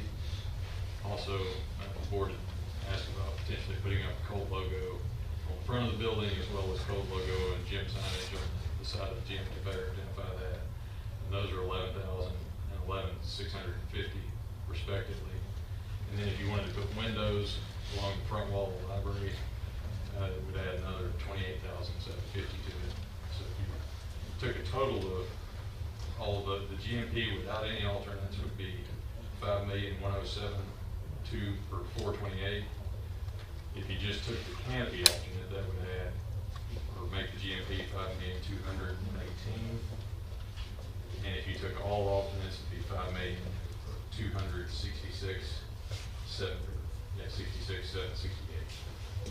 And so our recommendation is for you to consider option 3. Option 3 includes the canopy and also these other small kind of ticket items. We feel like we're comfortable with where we are in the budget. We feel like we're comfortable where we are in the overall budget. And I know from just past experience that if we don't do it now, like Dr. Colbert says, we will come back and do it. And while the equipment is already on site, and no offense, but you're already there, we're already paying you to help us, the cheapest that it's going to get. And so that would be our recommendation, is for you to approve option 3, the GMP for Rainey and Woodland. So questions or things that we can answer? One of the things that didn't come up in the retreat that I just wanted to mention here as we're considering your recommendation to add these items that increase our budget a little bit, is the fact that we talked, originally we were just going to do that signage at Ramey, and then we talked about adding some signage at Woodland, which adds another $20,000+. But I kind of go back to feeling like we need to move forward with that primarily because we have changed out these mascots. We don't have, I mean, this is a pivotal time for both of these schools to adopt and own their new mascots, which was a really important process for our district. And I just think this would be a worthwhile investment to celebrate that change. And that didn't come up at the workshop. And so I would like to advocate for that additional expense. And I'm in favor of your proposal, but to accept those additional expenses as well as the roofing over the ADA ramp. So, does anyone have any other questions for them? Or do we? As we were walking down to the warehouse, down the steps, that has a nice canopy over it. Yes. You know, close soffit canopy. She said it was the same. Yes. I mean, you gotta love soffit. I love the soffit positivity. It's so awesome. I mean, there's nothing like a good close soffit, and that's it. I mean, We don't have birds nesting in spiders. or me. Okay. So I agree with what Nika said, and I'd like to make the motion for option 3. I'll second. Okay, so we have a motion to accept the recommendations for the GMP for the Rainey and Woodland projects and to approve these GMPs as presented here. Do we have we do have a second. We have a motion and a second. Do we have any more discussion from the board? Well, if we're doing the school mascot thing, we should get tattoos, a Colt and a wolf. Or tattoos. We'll get that done. No, they won't do it for us, but The audit will let us do No, I'm excited about that. I think that's a really the opportunity to do that for these schools. It gets me excited. So, all right. Any discussion from the floor? Okay, then all those in favor say aye. Aye. All opposed? Motion carries 7-0. Thank you, Dr. Jenkins. Thank you. appreciate it. Thank you, Mr. Davis. The next project we're going to discuss is our facility. The next project we're we're gonna discuss is our facilities condition assessment, and if you'll remember, this has been a project and a process that spans a lot of our buildings and a lot of facilities. And so again, I'm just gonna give a high-level overview to kind of recap and reframe what are we talking about tonight in this GMP. This GMP is to include projects in years 1 and 2, and these projects range from Butterfield, Happy Hollow, Holcomb, Root, Asbel, and Vandergrift. And so I'm not going to read each of these to you, but you can see what's listed below each of them. It literally ranges from bird netting, where we don't have closed soffit, over to facade repair, and then we've got some drainage that we've got to address, along with some electrical upgrades that we've got to do in buildings. On this second page, you're going to notice the additional schools that we're addressing are FBA, the Admin Annex, McNair, Holt, Owl Creek, Alps, and the FPS admin and the maintenance building. And maintenance is so excited that they're going to get their first fire alarm. You have no idea, they're like beside themselves. They're gonna be like everybody else. So we've got things that range a lot of different projects in this also. Also a fire alarm for McNair to upgrade the current fire alarm that's in place. Dr. Megan, you should wear your hat. Oh my gosh, yes! Dang, I totally missed that. Can you back up? Just kidding. And I was like, oh, you have no idea, we're gonna so take that hat for a ride. Really nice, it's gonna be great. Thank you, very nice. Doug, can you back up one? Yes. Back up the kitchen and Alps, I think is something I'd like to just kind of highlight. That's a good addition that we're bringing on Yes. there. Yes, we heard from students in 2018. Dr. Colbert pulled together a student group to get a little feedback on what their thoughts and perceptions were about the school and things that we could do to improve it.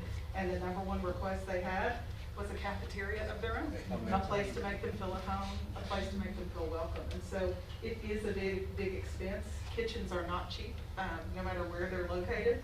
And so it is a really important investment. Thank you.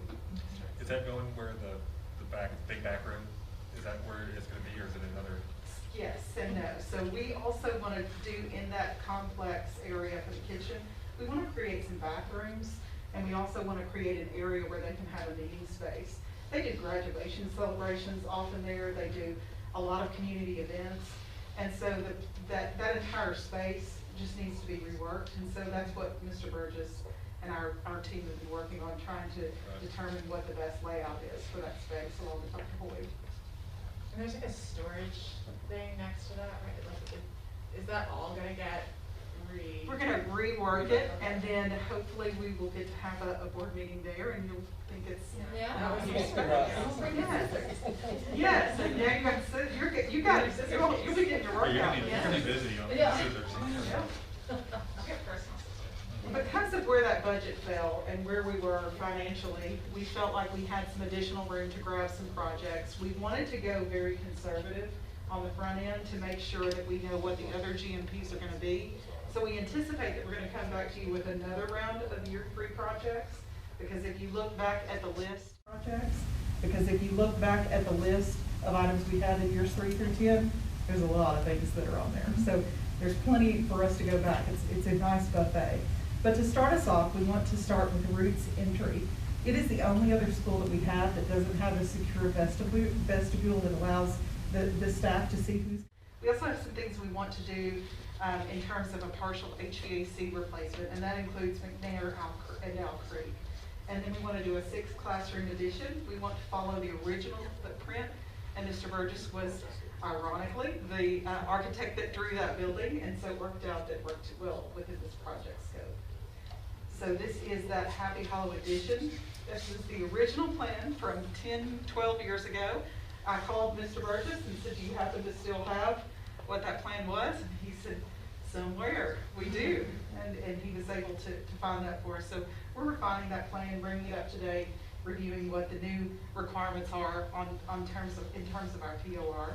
And then we're also looking at the route entry, reworking the front of that building, freshening up the appearance, and then of course the goal here is safety and security of our staff and students.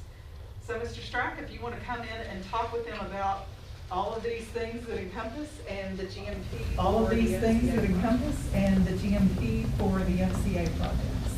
Thank you. Thank you, Board. Thank you, Dr. Colbert. Thank you, Board. Thank you, Dr. Colbert. Really appreciate y'all. Very grateful. Feels weird just walking up here and reading the number, but great job presenting the scope that really what we've estimated right now is that the GMP to be the $13,864,657. That encompasses the years 1 through 2 work that she outlined, as well as the scopes from 3 through 10 for the Happy Hollow edition, the Root edition, and then the partial HVAC upgrades to Root, Owl Creek, and Vandergrift. And it's that straightforward. And if y'all have any other questions, I'd be happy to fill those. I do sort of want to. I pulled back up the list that Glenda put together with the overall contingency, and I know Glenda touched on the sort of the overall contingency, but just wanting to note that, you know, the two of the three, I guess, that basically the 2 FCA, you know, projects, and I know the scope has increased from like the sort of what we originally budgeted for,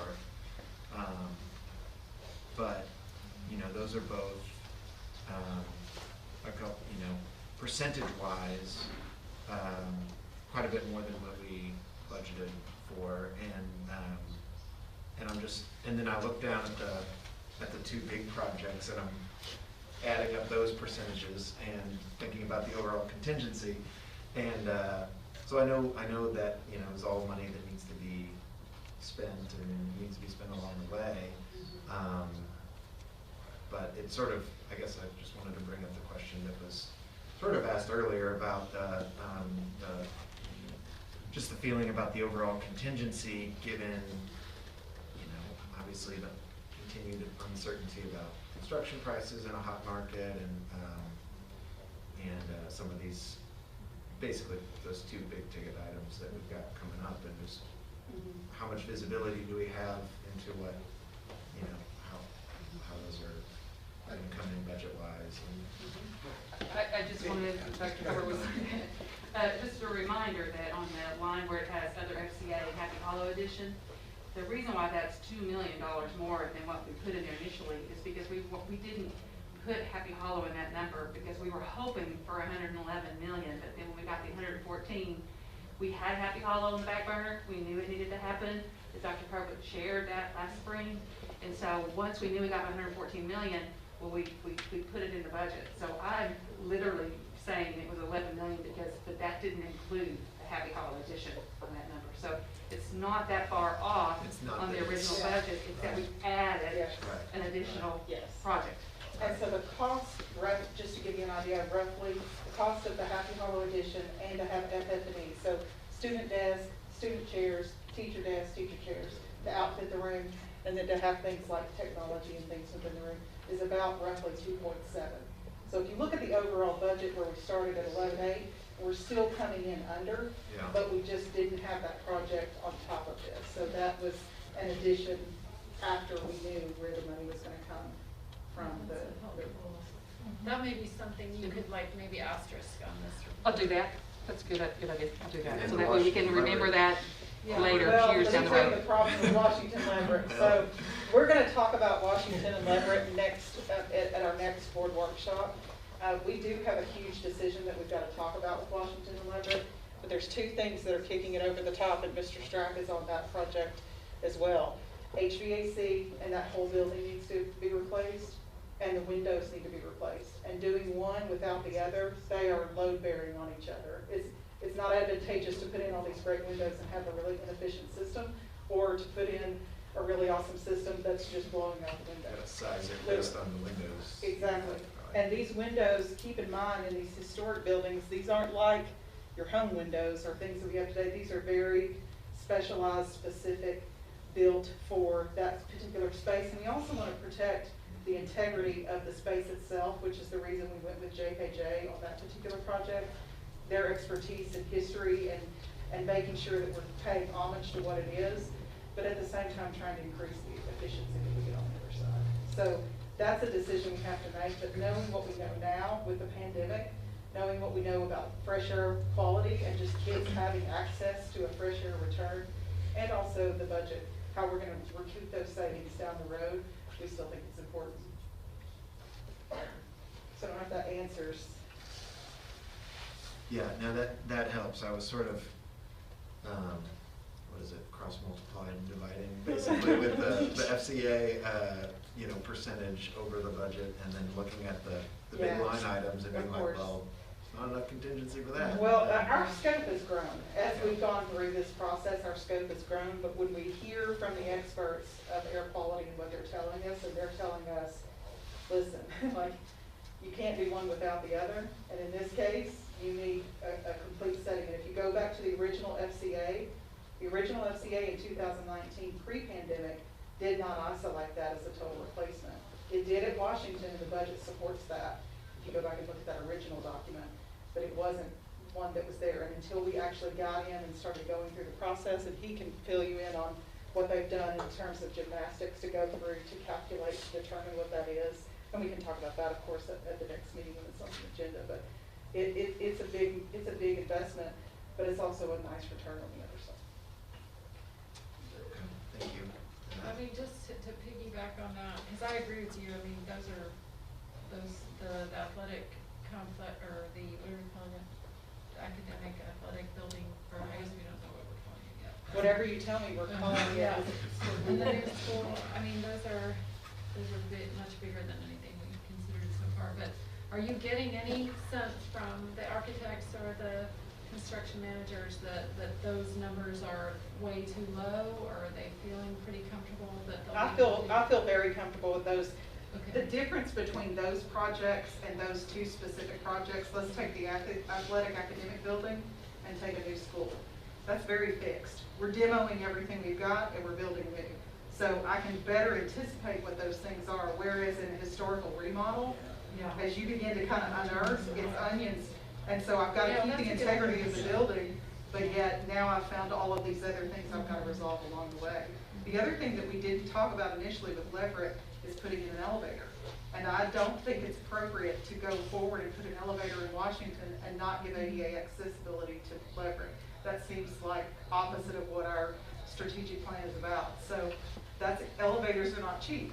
And particularly in both of those historic buildings, elevators aren't cheap. So I don't know if that helps. That's important, yeah, no, that's helpful. Yeah. And I would just add, if you recall, a few years back, we had a boiler system, remember that, at Leverett? We had to replace that, there was no air. And now we're talking about getting a new HVAC system. I don't want you to think that was wasted, because we're being very smart with that boiler system's gonna be refurbished and used in another building. So it's not like we did that a few years ago and now we're gonna start over and put a new HVAC system. We're really talking through those things and thinking about that, so. So I don't know if that helps to the comfort. I mean, of course, there could always be things that come up. We were pushing that budget with the known information that we had more than we thought we were going to get. And as they began to kind of dig down deeper, there were many other issues that we needed to address, particularly in Leverett. It's pretty rough. How would an elevator work? It's really interesting. We spent probably 2 weeks. It's really interesting. We spent probably 2 weeks and going through the process of placement. Literally digging through and going through the process of placement. And as we began to narrow the options of where it should be, the options in some cases gave you an option of one, in some cases it gave you an option of two, but you also have to remember the end user is who we're thinking about. If the kid needs to use it, how do they get to it, how do they get through it, or if a teacher needs to use it, how do they get to it, how do they move through it. Yeah. If we could afford that, yes. If we could afford that, yes, that would be really cool. Well, thank you for that. Any more questions, I'll take a motion to accept this GMP for the SCA building repairs and upgrades. For, I guess I could list them all here, the Virtual Academy, Asbel, Butterfield, Central Administration, Happy Hollow, Hopeland, Holt, McNair, Maintenance, Owl Creek, Root, and Vanderbilt, correct? Yes, ma'am. motion to approve the FCA building repairs and upgrades, GMP, for $13,864,657 as presented for all of those facilities. We have a motion. Do we have a second? I'll second. Okay. We have a motion and a second to accept this GMP. Do we have any more discussion from the board? Keaton has a Yeah. question. Making noises over here. Sorry, I didn't. No. I was just thought, I started to talk enough that Justin heard me. So. I thought you were in pain. So. Yeah. Well, I am in a little bit of pain. I guess I do just have a little bit of concern about the Happy Hollow expansion piece of it. It feels like it's like probably a good idea on its surface, and the efficiency of it and the availability of the plans makes a lot of sense. But I don't know. It's just, I'm sure I'm trying to remember back to our demographic report, and I'm sure that it shows that that we need the additional capacity there at some point. But just in terms of how it plays into the, I must have misunderstood. I didn't, when we talked about it at the workshop, I didn't realize that was a part of what we were bringing forward tonight. But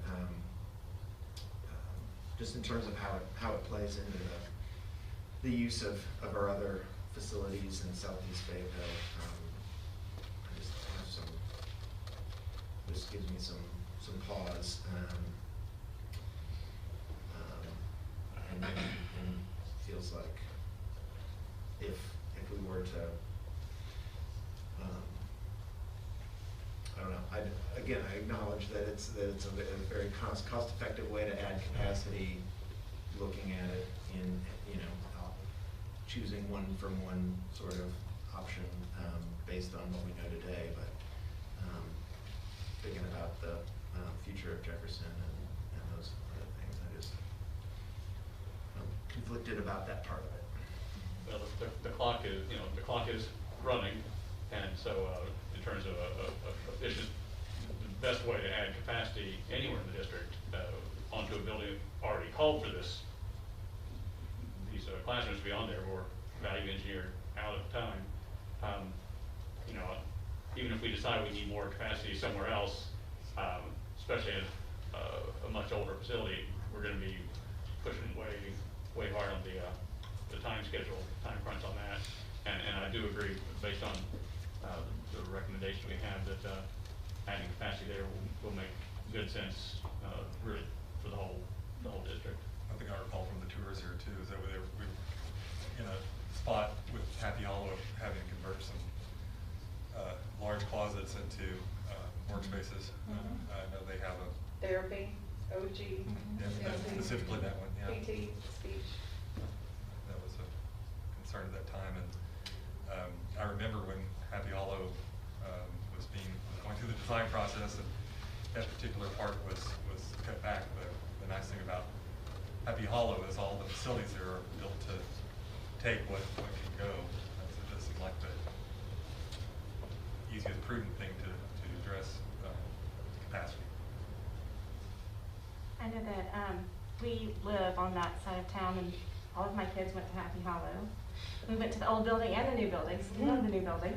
And that was before I was on the board, but I remember, my kids, especially my youngest daughter, her class was one of the biggest to come through, and so they would have to shift classrooms all the time to make room for them. So, and there's a lot of new neighborhoods going up around us, so I think it's a good idea to go ahead, and while we have the funds, to expand. What is what would the capacity go up to? 6 classrooms, depending on those that are served. Kindergarten is 20, and then 25, and then 28. So depending on the grade level. And is it Happy Hollow 525 max right now? 500, something like Almost that. 500, that could be wrong. Yeah. Could be 529. Unfortunately, Katrina is not hearing much of the discussion. So. Well, let's just all repeat everything we said. Real loudly. Poor Katrina. I don't know, she can hear the presenters, I guess, because they're closer to her, but, I don't know if it would be helpful for you to summarize your concerns for Katrina really quick, or, I don't know, what should we do? I just feel bad that she's not able to be a part of this conversation. Thoughts?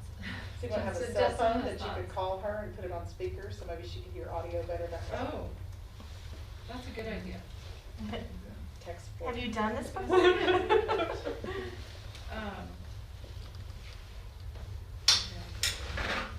I can just put her on speaker here on my phone. Anyway, not that we need to do that right now. Let me just. Okay, Mute her on there. I'm putting you on the phone so that you can hear a little bit better from, I think, from my phone. Okay, thank you. You're welcome. A great speaker on the phone. Yeah. Yeah, it's very clearish. So any more discussion about that issue? Keaton had some questions with regard to adding classroom space at Happy Hollow, and so he was just asking, we're adding that, and it's part of the 3 to 10 year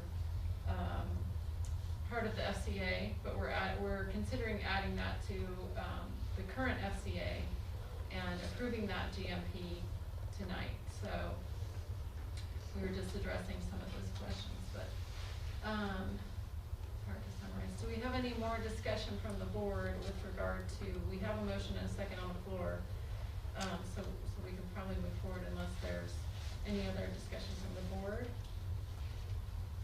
or any discussion from the floor. So, wait, no. If not, then all those in favor say aye. Aye. All opposed? No. Okay, the motion carries 6-1.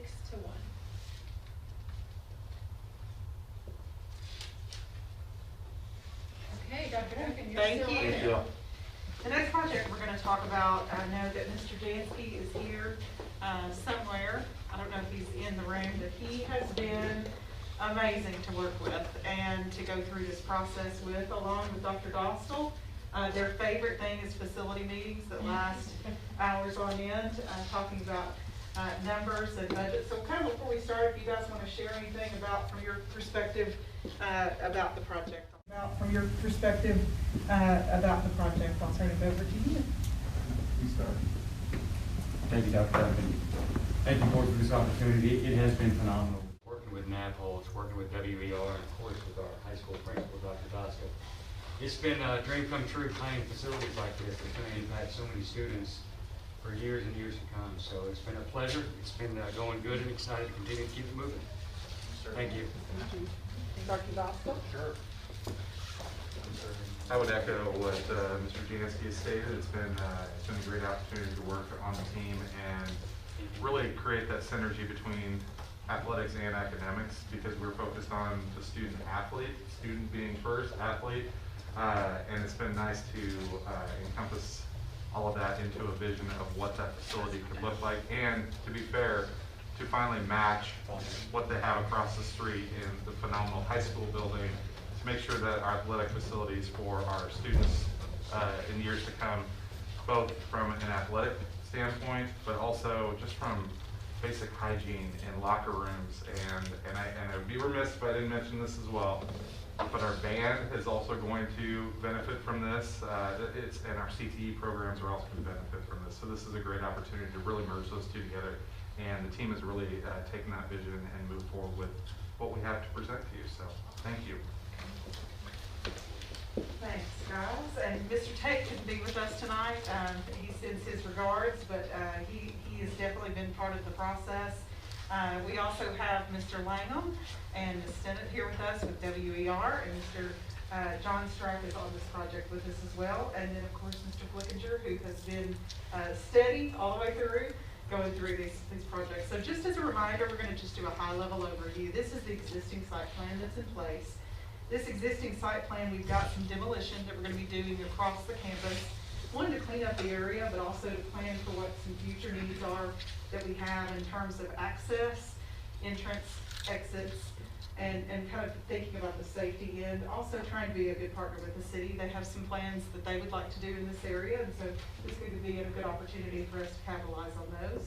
We have an indoor practice area addition that we call the Bark, and that is the gray box at the top, and that is an existing facility that we have. And then we have the purple addition that we're going to talk about, which will be the expansion. So this expansion is going to offer storage for our band program, and they are beyond thrilled to have a dry, clean place to put their things in. All of the things that they own are not inexpensive. As a former band director kid, it's a lot of time and a lot of effort that goes in, and Mr. Lawson is really excited. So this gives you a view of what that loading dock will look like. This is the entrance. So this is how you access from the north entry into the indoor practice field. And this shows you things that we need storage for. What you'll hear from our soccer team is, please find a place for our goals. Like, help us keep them safe so they're not stolen or vandalized before our game. A place where we can have some weight and cardio. And can we have a place where kids can go and study? They're not always practicing, but they may still be in the facility, and they need a place to go and hang out to do some studying, along with restrooms and a remote training area. This is a view of that same look, upper and lower, so the mezzanine level and the lower level for storage.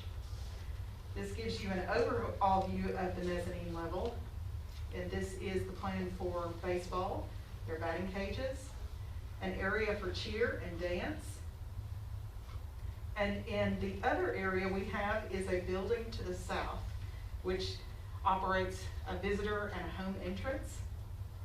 This building adds restrooms and a family restroom, and so you'll notice that has been added to this project, so thank you, Ms. Stennett, for adding that.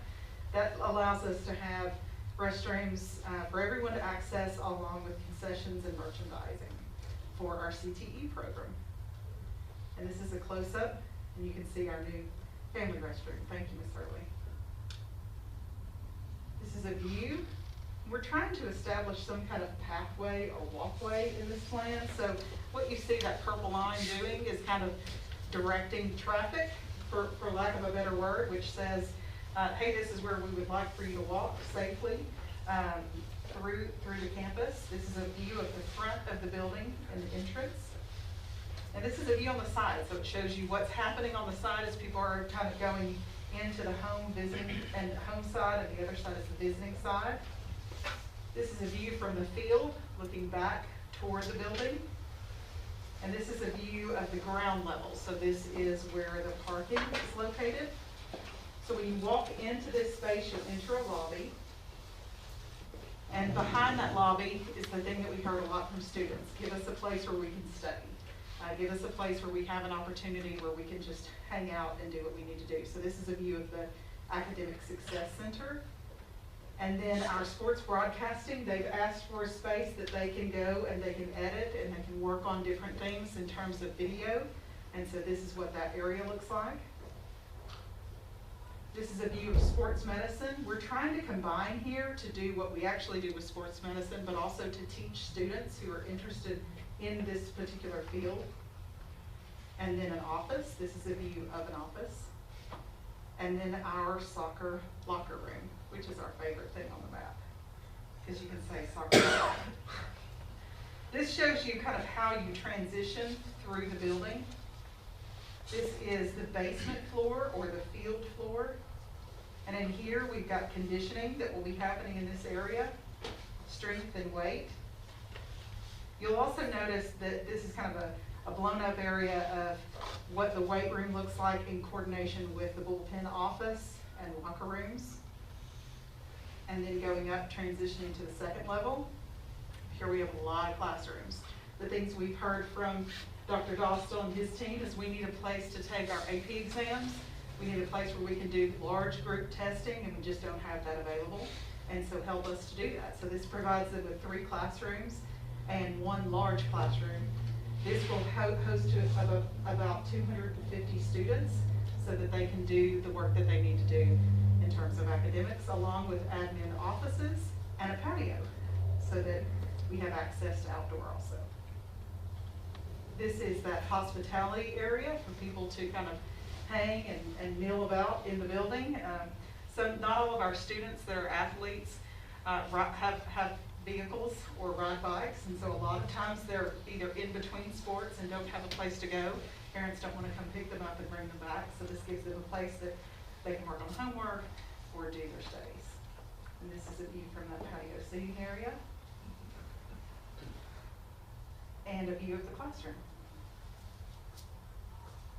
And this is an overall view. So our goal for today in presenting this to you is to give you kind of a conceptual idea of what we're talking about. And I know we talked about this project also in the work session. That this is our approval that we're asking for is to now start benchmarking and moving forward on the schematic design. So if you have any questions, our architects are here and Mr. Strack is still here. So any questions about the project or things that we can help clarify to make you feel confident in moving forward with the schematic? Well, so I think I said last time, and we've all said this, that this is best case, everything we want and need or would hope to have, and plans might change if numbers come in and dictate otherwise. Always. Question, Nika, you were asking about for the cars when they drive down on the left side. This is where they land here. He's talking about, fine. No, the ones that are actually on the ground. Yeah, so where the purple path is, the roadway right next to it. Yes. That one there. So there's that big old, it coming back this way, yeah, right there, the big slope that drops down. I assume we're not necessarily going to be excavating and regrading all of that space, are we? No, we're going to try to work through by striping. Sometimes what we've heard from experts and what we've researched is sometimes just color provides people with something to catch your eye out of your car. Even if you're on your phone, it can help you to reorient and start doing what you're doing. Because people are always walking, before and after games, people are always walking up and down that path. But yes. So if we're actually going to have an actual designated yes, footpath this is where we would like for you to go. I think in the future, when we think about next stages for this project, we're going to have to think about additional entry points and exit points, inlets and outlets. I think we're going to have to think about that particular area. We call it the Dukes of Hazzard Heel, where you just kind of hit it and take a bump. And then we're going to have to talk about what does the entrance and exit, the inlet and outlet look like on the opposite end, the south end of the field. And so we need to address the north parking and the south parking, and then what are all of the ways that we could possibly get there. So that does lead into the next conversation with South Delaware. But it is something that we do need to think about next steps. A while back we talked about the drainage, and I think we were going to obviously need to do it. Double survey. We're far along enough to know if we're going to have some drainage issues to address, or if we feel pretty confident that we can do that within the scope of. Where for drainage, and then I can be more I thought we were, well, I may have asked it, but I know. Like back in this area by Bart? No, more about the baseball field. Do we have current, maybe I'm a little off, do we have some current drainage? We have drainage around South Delaware that we've got to address, some erosion that's happening. Yeah. It is a gravel road that's just disintegrated over time. It's just from looking at it, you wouldn't drive through it. Right. But our teenage drivers don't look at it that way. Do we have any issues with the baseball field being the lowest point down there? Do we have any issues with drainage down there, or is that? We definitely always have drainage issues anywhere in Fayetteville, just for the nature of what we have to work with. We also do have a spring on the other side of the baseball field. And so what we're trying to do is do a partnership, which is what we're going to talk about next, is a partnership with the University of Arkansas and the Walton Foundation to think through potentially a soft surface track, which would allow us, we think that could potentially help that conversation. And then we will need to come back at some point if we do end up receiving the ownership for the district for South Delaware, going through and working through that drainage. We also have in the FCA, the other project that we just discussed, some additional drainage that we've got to work in that particular space. So with regard to this, we're just in the kind of the first step. You're just saying, I like these pictures that are. You're just saying, I like these pictures that are pretend, and now go forward and see if you can afford any of this. Which, to Tim's point, it is kind of like that. So now we're asking you if we can, now that we've put all this in the grocery cart, can we go to the checkout line? So it'll change between now and the time we get a. 1,000,000%.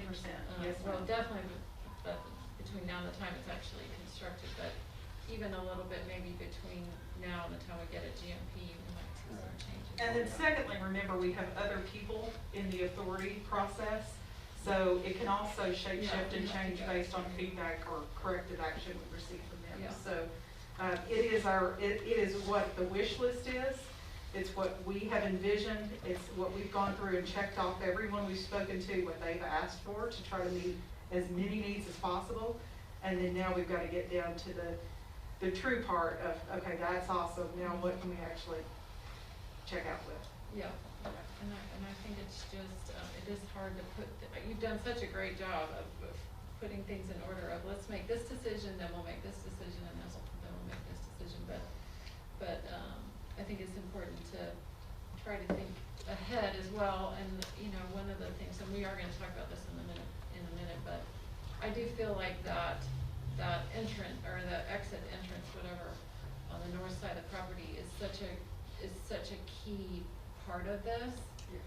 That if, you know, we just have to, I'd like to express my desire to make that a priority, even though that's not a part of what we're approving here, and it will be a part of our next conversation, but I just can't imagine not, you know, especially since you've done such a great job of creating an entrance on the north side of that building, and then we end up coming at it from, you know, from the east would be disappointing and not ideal. So hopefully we'll be able to And those work order of that out. operations are, Right.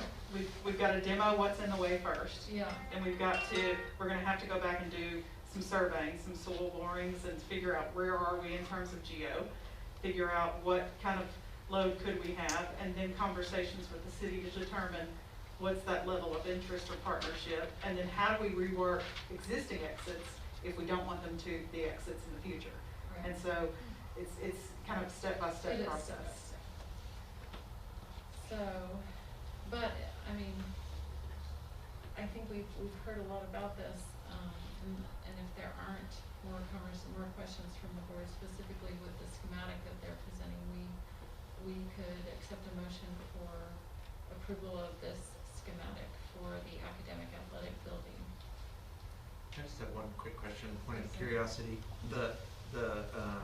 I love the vision of it, understandable change, and such a great gateway for a place that so many people will visit from our community and elsewhere. On the northernmost crosswalk, does that go then to a second entrance right there? I don't remember talking about it. Today, right now, yes. One of the things that we want to make sure is that we always try to under-promise and over-deliver. The budget will dictate a lot of those answers. What we wouldn't want to do is cut a group who really needs service out to be able to do something like a crosswalk outside. So we want to start with who are the programs we have to serve, who are the kids that need the space, and then we'll work our way to the exterior. And so although there is still a lot of work that we've got to do in parking lots, and I know I said the P word, we're going to have to do a lot of work. We have a lot of work to still do with inlets throughout the space, north and south exits and entrances.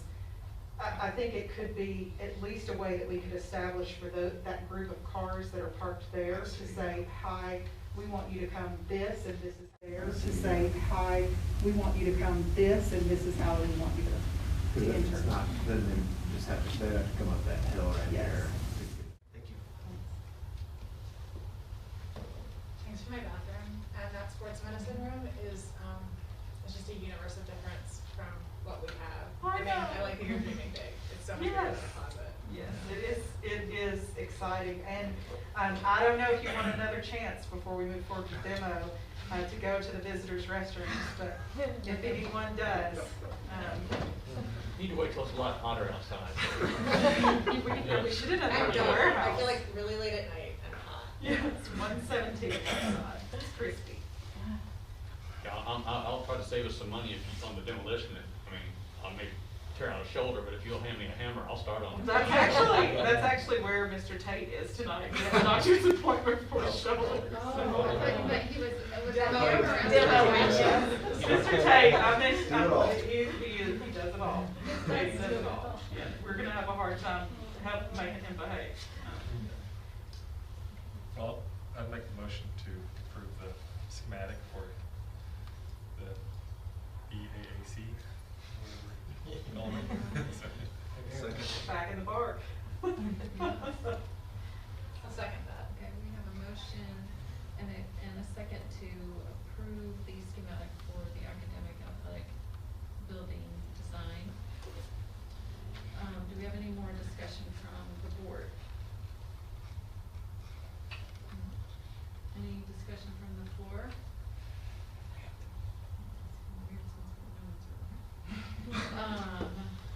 Then all those in favor say aye. Aye. Aye. All Forgot about you. All those opposed? It works. Okay, motion carries 7-0. Thank you. I don't even know what happened. You We forgot you were there, that's all. We thought you were over there, but you're actually over here. Thank you, gosh, appreciate it, thank you. Thank you. So much. The other area that we've got to talk about, which we've kind of danced around a few times, is we would like your permission to move forward with a couple of conversations. And there are really three different buckets that we need to think about. One is Delaware. When we did the investigation and went back in the public service records, it was determined that we hacked the road and the entry access point with the University of Arkansas. The city then had to go through and do an analysis, and they made the analysis that determination that the University of Arkansas was the owner of that property. And so at that point, our conversation ceased, and then we moved into a conversation with them about trying to seek a vacation. And so that has turned into a conversation about an easement for SWEPCO, so that would help the university's power supply and power source system in exchange for a vacation of Delaware that would become the ownership and the property of the Fayetteville Public Schools. What that Delaware exit would provide us is another potential exit out of that already congested area. It is used every day. It probably shouldn't be used every day in its current state, but that's one of the areas we would like your permission to move forward with in terms of conversation. We want to partner with the University of Arkansas, and we want to partner with the Walton Foundation to also install a self-service trail, and that would serve our students at FHS, it would serve the community, it would also serve the University of Arkansas. That would go along the outside edge of our baseball field. The second conversation that we would like to have is approval to move forward with reworking what Buchanan looks like. Currently on the city map, it looks like it's not potentially either labeled appropriately, or maybe there just needs to be some conversation and cleanup, but we'd like your permission to be able to do that, so that that becomes that parking lot that we own and we maintain is ours. And the third is to address the city about the Duncan property. Dr. Colbert allowed us to move forward with the purchase of the property on Duncan Avenue, and we feel like in its current location, it could be a really nice entry exit point for people that are coming to events or activities, or just coming to school for the day. So those are the three permission slips that we would like you to approve and allow us to move forward. You don't have any sort of aerial of where that soft service thing, I know along the outfield, where does it connect on either end? Well, I can bring you that. We need to start kind of to move a little further in the conversation. Mike Johnson is the person that we're working with at the University of Arkansas, and so they are working on a map to determine how it does connect with other trail systems. That's obviously the ultimate goal. That is, a lot of that is on their property, and then this one section comes onto our property. But I will provide you that with an update. Is it intending to go all the way up to the trail that comes down by Harmon? Is is it eventually supposed to connect They're, up? they're looking at two options. The part that really engages our property is just the baseball connection, but they have two options that they've drawn out that they're trying to work through. And so in grants, you know how that works, but I'd like to bring you whatever is decided by the grantor and the provider. Then I can bring you a finalized copy and say this is what it looks like. Okay. Any more questions? I guess we already asked a bunch of questions along those lines, but. Yes, ma'am. Are there any more questions? Yeah, so the expense of, you know, Delaware and creating a potential access point there, that is not accounted for in anything we've considered today. So Correct. that'll be. Although we did take away the allotment of the parking back there. That was That's right. 800 or. So if someone's passed the candy basket, we can all kind of make donations for the Delaware access. I get tattoos and candy. But that'll be, but that's, but again, this, the timing of this is also such that, yes, we would like to have all these issues, you know, put to rest when projects are done, but if this one's outside the scope of the bonds and we don't have to spend money by a certain deadline. Well, one of the things that was the apprehension, and I in transparency, when we had that conversation, I was all on board with the idea until we got to the numbers part, and I wasn't comfortable with it. I took it to Dr. Colbert, and he said, Megan, well, that's exactly what he said, Megan. And so at that point, you've got to retool, kind of back up and go, this is probably not the best investment. And so that was without the ownership of Delaware. Delaware would be a game changer, and I feel like we could potentially accomplish two things as we move further in the GMP. And once we do have the GMP for the new school, and we do have the GMP for this academic athletic building, that will tell us kind of where are we sitting so that we can make some decisions. And it could be that we could potentially capture Duncan, which would be helpful, and we could also capture Delaware, and potentially then provide additional parking at the same time. And if there's additional money, we can talk about what's going to happen on the north and south park. And this is just giving us the right to go ahead and start Right. the conversation, not making any decision yet, but we need to know. Let's let us look into it and bring information back to you. Yes, and we don't have any geo on any of, I have no price line data at this point. And frankly, don't know if we're going to be allowed to do it until we have that conversation. Exactly. We don't need to invest in a lot of testing until we know it's a viable option. So just to, it's listed here on our agenda, but the three specific things you're requesting is that we ask for a vacation from the university for Delaware, and the second is to correct the error so that Buchanan can be transferred to Fayetteville Public Schools, which that should be our road anyway, we all know that one. We've had that concept. And then also to have a conversation with the city with regard to the easement there at Duncan. And then the third part of the Delaware conversation is to allow the university, in exchange, to allow the university to work with SWIPCO to have an easement for a repeater. So they want to turn the street over to us and say, can we have a little bit back so that we can run our repeater. The second conversation is allowing us to move forward in the soft surface trail conversation to provide another inlet access entrance point. We've talked a lot about parking versus riding, and so a trail dovetailing at the end of the school could really go a long way, if you'd like to help that conversation. But those are all good things. I'm supportive of all of them. It's just, those elements aren't in our agenda. I mean, that just, all we have is the vacation of Delaware for us, so. Understood. So we could just say that, those are conversations you have to bring back. I just don't know all of the answers yet. Yes, sir. Yeah, I mean, it could all go somewhere else, you know, depending on what. Yes.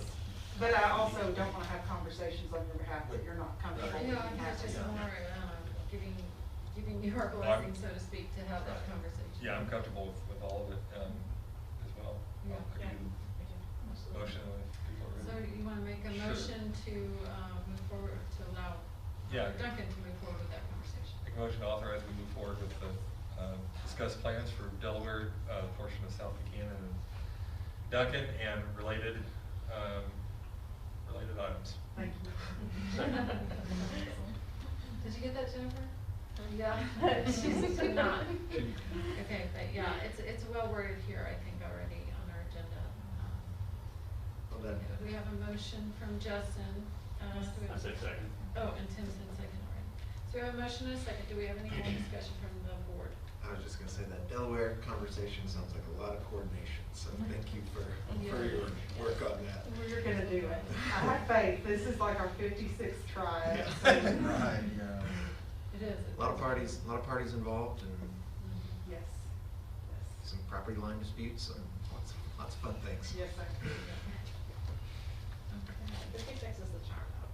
It is. Well, and I mean, it is, to that point though, Keaton, it is an important opportunity to work together with the three kind of big players in that area, you know, which is what we should be doing. So it'll be, let's do that. Let's make this the new norm in terms of collaboration amongst parties, because everybody benefits from that process. Yes. Okay, so any discussion from the floor? No, then all those in favor, say aye. Aye. All those opposed? Okay, motion carries 7-0. Thank you very much. Thank you. All right. Moving on to Dr. Tucker with the school calendar. Good evening, everyone. In case you were out of town last week and missed it, we had a bit of wintry weather. And due to rolling power outages and internet disruption, the district did celebrate with the use of 3 old-fashioned snow days. As a result of that, I'm coming to you to request an amendment to the current school year calendar. With the end of school now being June 2nd, we need to change the end of the 3rd grading quarter, and that is because Arkansas law says that a grading period cannot have more than 50 days in it. And by adding these 3 days to quarter 4, it would exceed that 50-day limit. So we are asking to amend the calendar by changing the ending date of quarter 3 and consequently the dates for the elementary parent-teacher conferences. So just requesting your permission to make those changes.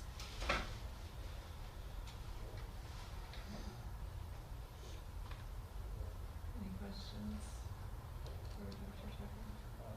No? Okay. Yeah, I'm probably happy to move approval of the revisions to 2020-2021 school calendar as presented. Motion, do we have a second? I second. You have 3 seconds. About 2 seconds. Yes. Great. Everybody. Everyone wants to stay in school. June forever. That's you, Madam President. Okay, so we have a motion and a second to approve this school calendar revision for the 2021 school year. All those in favor? Aye. All those opposed? All those opposed? Okay, the motion carries 7-0. All right, and continuing with our calendar theme, the 21-22 school year calendar, which was approved this time last year.